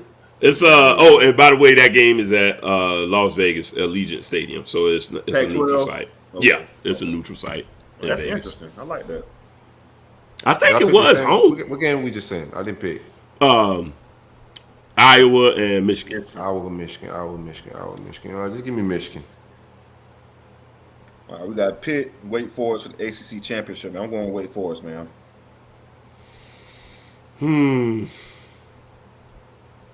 Silk keep waiting on my pick so he can decide what to pick. He think I don't notice it.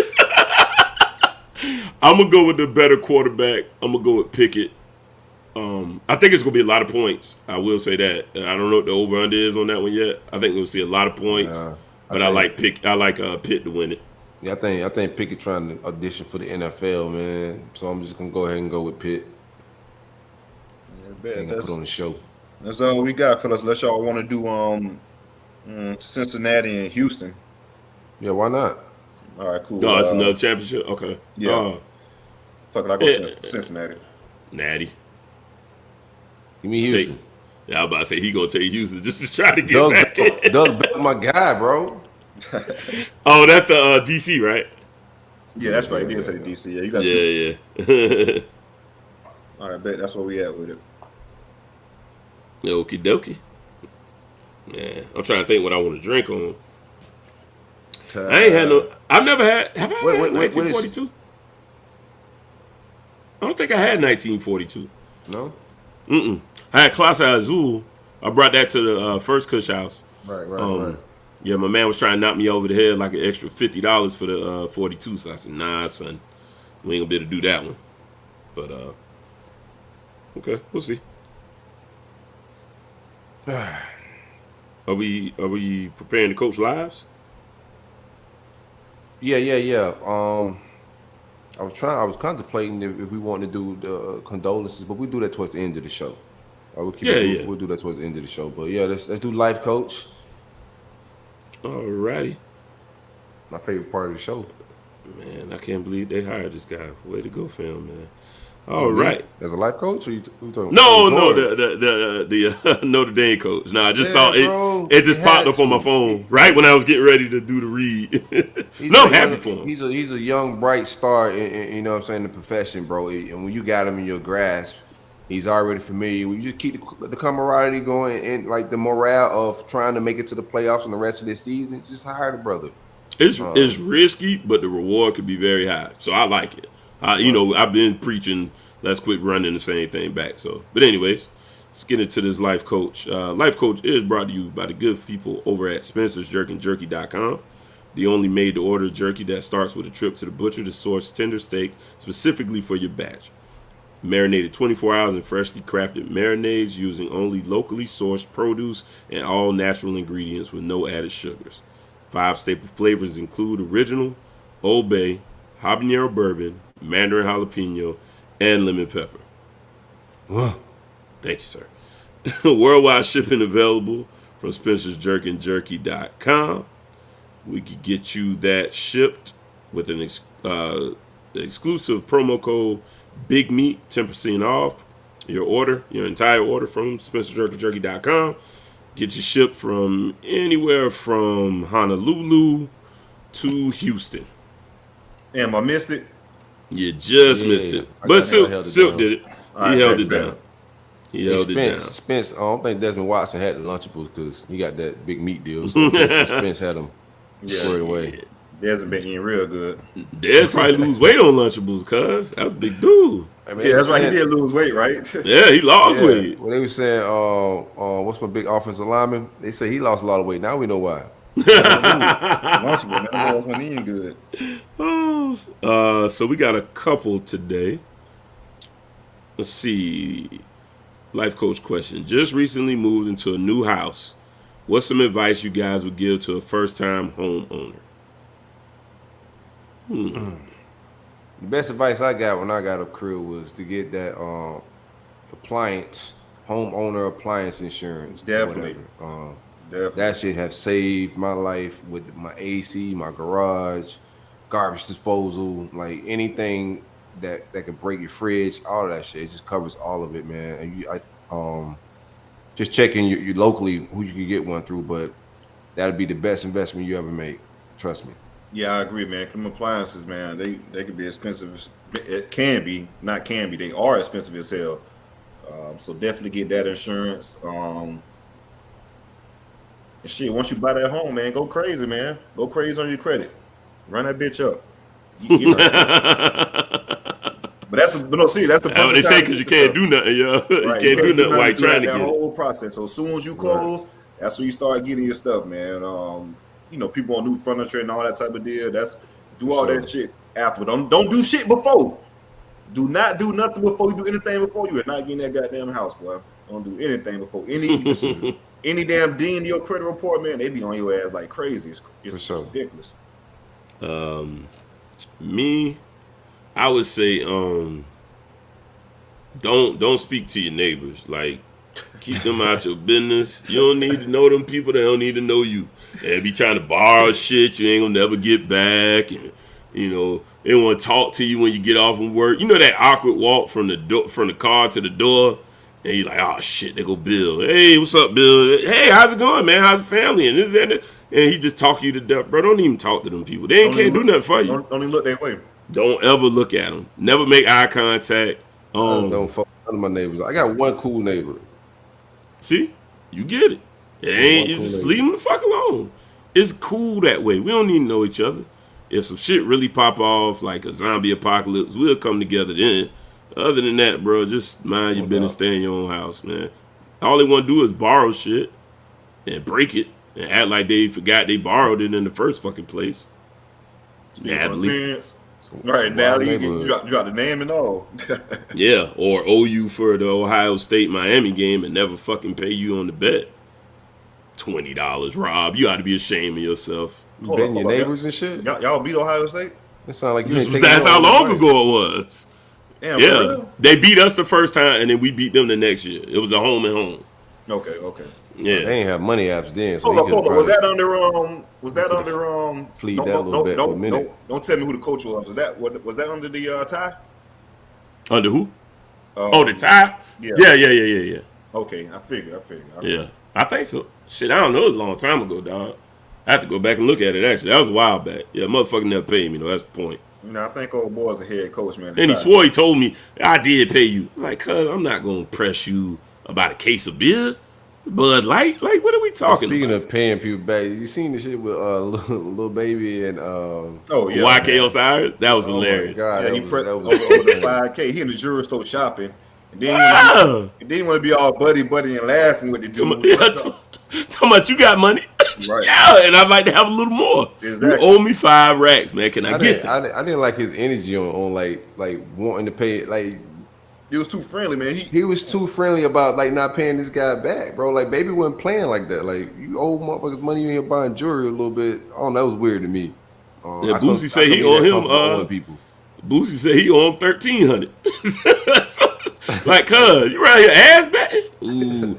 And then you flexing, you buying Claire's, buying $300,000 earrings. You saw that, he went and spent $300K and posting it. Like, bro, that type of shit that we got to fade off of. Yeah, it came at Ocho Cinco because Chad was like, I got them same joints from Claire's, $10. Right. Ocho probably ain't lying either, though. Nah, he ain't lying. We talked about that before. So, anyways, I hope it was able to help you out, man. Get the insurance. Run your credit up after that, and don't fuck with them neighbors, bro. You can't go wrong with that plan. I think it'd be pretty good. All right, we got one more. Let's see. What's up, fellas? First off, I love what y'all do and wish y'all more great success. Thank you, sir. I need any advice y'all can provide. I would gladly appreciate it. I'm trying to start a car hauling business soon, and I want to know what to expect on starting a business and what advice you could provide to be successful. I have never owned a business, and I'm taking a leap of faith. Thank you, and guess what? Go Gators. Now, see, I really want a little more insight on this because you said car hauling business. Now, is that repossessions, or are you talking towing service? Cars. A transporting. Yeah, that's the other thing. Oh, yeah. Because I was going to say, if you're going to be the repo man. They said hauling. Yeah. Okay, that's different. When you hauling some shit, like they tell you haul ass, like that don't sound like towing or no local shit. Yeah, I was scared he was going to repo. I was going to say carry a knife. Because I don't think you could carry a gun legally and you the repo man. For some reason. People be tripping about their cars. I would say, man, just you're already willing to take that first leap of faith. So just stay steadfast and understand that anytime you're going to be an entrepreneur, there's going to be ups and downs. When you up, stash some money. Don't go spend it all because it's going to be a downturn coming. No such thing as friends and family discounts either.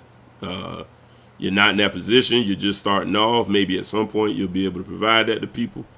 But, you just ask that everybody respect your business and you respect, their property and everything that they're asking of you, whoever you're dealing with. So that would be my 2 quick pieces of advice. I bet y'all ain't never thought y'all get no real advice from me. Yeah, man of the peoples. Man, just like Larry, I'm saying, it's gonna be ups and downs. You just gotta know that, man. Never get too high, never get too low. Just tunnel vision. Don't believe the doubt, bro. That'd be the number one shit that stop people is doubt. People doubt themselves. They get scared. Don't believe that shit. Fight through the doubt, bro. Don't be scared to be fucking great, man. That's just my advice. If you got some shit you want to do, don't let nobody tell you. Everybody gonna tell you why some shit can't work. Right. Bet on yourself. Just bet on yourself, bro. You know what I'm saying? Like, what's the worst could happen? People fail every day. And I ain't scared to fail loud. I'll fail loud as fuck. I don't care. You know what I'm saying? Like, because who the fuck watching me like that anyway? If y'all paying attention, then I'm doing the right thing, right? So, bro, just chase that shit. You know what I'm saying? Don't look back. Tunnel vision. Yeah, definitely, man. That'd be the biggest hauling trees, hauling shit, whatever you doing. Landscaping, lawn service. Right. It's all the same, man. It's a trap. Right, man. It's all the mindset, dog. If you got that grind mindset, you gonna have that grind mindset regardless. So try to take that grind mindset if you do have it and just apply it to that department, man. Don't let something defer you from your dream. It could be people like Silk just said, letting you know that, hey, you can't do this, you can't do that. But as long as you believe it, shit, you got it. But the main thing is you just got to do it. That's the main thing. Do it. Put yourself in that position to do it. Shit, the rest will be history, man. You know what you could do. The rest will be history. Don't waste time saying or thinking about trying to do it and say the odds of this or the odds of that. I may not succeed in this or, that type of deal. Just do that shit, man. And the rest will be history. It's easy to just do regular shit. Yeah, if it was easy, everybody be doing it. So just keep that in mind. Right. And you're getting into a great business right now. Right now, there's a need for truckers in general. So get out there, grind, go get it, and stack it. Because it's ebbs and flows. So best of luck with that. Wow. Breaking news. Yeah. So Manny Navarro. Speaking of Manny Navarro, he just shot out a tweet. New Mexico athletic director Eddie Nunez, the top candidate for the Miami's vacant athletic director position, pulled his name out of the running on Wednesday morning. Multiple college football sources confirmed to the Athletic Wednesday night. So Nunez is out, man. Y'all oh my God, this is a beautiful shit show. Like this. Well, I can tell you what I learned today. This is a Picasso. I can tell you what I learned right now. Holy shit. Eddie Nunez. I ain't gonna do that. I'm gonna tell y'all what I learned. I ain't gonna do that. He did nothing to me. We're gonna know for sure Monday or Tuesday what this whole situation is gonna be, whether Manny stays or Mario comes. That's what I learned today. Monday or Tuesday. I offer them boys the rock. And the longer this shit might need to get the rock on right there. It look better and better, right? Right. I smell the rock is cooking. Yeah. Oh man, what did I learn today? I learned. Yeah, it is a little nuts. It'd be weird to pull your name out from New Mexico. Pulling out of anything is like, a little wild. Yeah. That boy AD in New Mexico. Like any damn athletic director job, I'm trying to take and put my hands. It could be FAMU, but though I'm trying to get there. He might take y'all's. Y'all might be paying more. Because I know y'all looking for one. Yeah, we don't. I ain't trying to go that way. I gotta make Michael Irvin. I think our AD is in the building. Mike Alford. That's our AD. Oh, okay. All right. Well, okay. What did I learn? If you know Silk, you go ahead and jump me. Yeah, Luke might as well be the AD. I'm telling you, man. I like Luke for the gig on some real shit. Right. Get the fuck out of here. Didn't Luke declare bankruptcy? That's who you want me to go get. Yeah, so exactly. Rich people claim bankruptcy all the time. That's true. Oh man. What did I learn today? I learned that old ball coach and Bob Stoops was out on the ocean on the bye week, laughing at Tennessee and informing them boys. Right, them boys on the golf living. Shout out to that, man. Oh man. I also learned that you can say any other word to spur yourself the F word, but don't drop the F bomb. Like you say, you drink a few beers, no marijuana. No marijuana, right? No weed, baby. You don't do the weed at Florida. Oh man. I can't come up with nothing because I'm just hurt right now. Yeah, I know. I know, bro. Who pull a name, bro? Who pulls a name, bro? Who does some shit like that? It's a real shit show. I'm out of here. It's a real shit show. Well, I'll tell you what I learned. Yeah. Beautiful shit show. I'm like, dog, this is crazy. Like, y'all keep trying to come up with curve. Y'all curve this shit every time. I learned that dude. You know who went full IDOC? Who? X. Oh, X is full IDOC. Oh my God. No, he got so. If y'all end up keeping Manny, oh my, it's gonna be a field day on X. Like he got so much shit out there. Oh, he gonna have to. He got so much material out there. Like it's gonna be a field day for that. Well, he got to do everything for like a whole week. The X gotta get rid of his whole shit. He gotta start from scratch.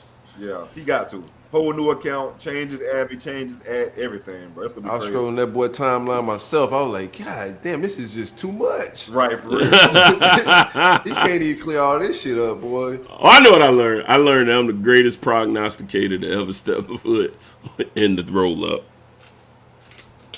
I like it. Can't nobody see me. I'm already proclaiming my bottle. What you drinking, bro? I think I'm gonna get that 1942. Because I don't think I ever tasted it. I don't think I ever had it. It's fucking. It's great. I just finished mine up. You know, I be trying to savor it. I'm gonna do that with this one because I got a bad. I gotta take a look at it. Throw it in the chat. I got a bad problem with drinking really great liquor like it's cheap shit. So now I'm gonna start stacking up like my good bottles because I'll drink 1942 like it's fucking Casamigos. Right. Yeah, I can't do that. Say that for like good company and shit like that, or celebratory moments, things of that nature. What's the ball player name? The UCF player. Oh, Otis Anderson Jr. Otis Anderson Jr. Man. Sad situation, sad story. Just want to give some condolences and love out to that family, man. Just just prayers, man. It's a sad situation. Yeah, for those who may be a little unfamiliar with the situation, it appears to be a situation where a father had shot and killed the son, and believe the mother was injured as well. Sad situation. Former UCF player. He did spend some time in the league. Nonetheless, we're a football pod centers around that.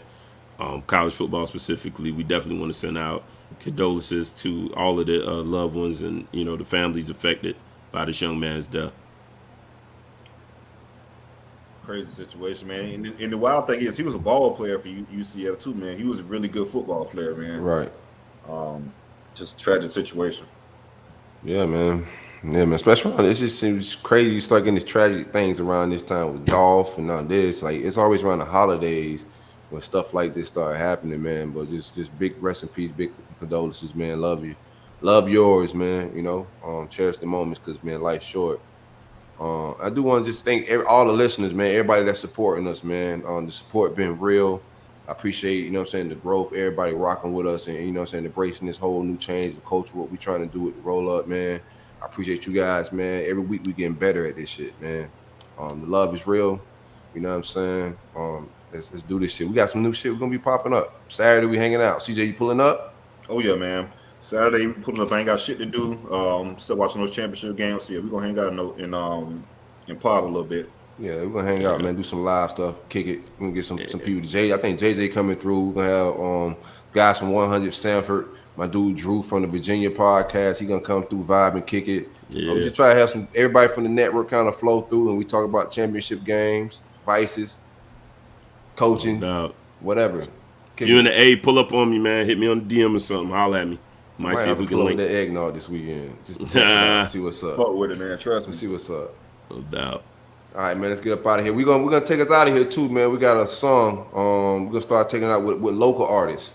That's the vibes we trying to do with the roll up going forward. The major artists, when we play their stuff, they come shut us down and have us take songs off of it. So we're gonna take us out of here with my boy FLA, Up One. All local artists, hit us up, man. Y'all got some tracks, some tunes or whatever. Rapping, you do country music. I don't care what you do. If you're in the state of Florida, you got some music, you want us to play your shit. You know what I'm saying? Shoot it to the DMs. We got you. But this is Up One by my dog FLA.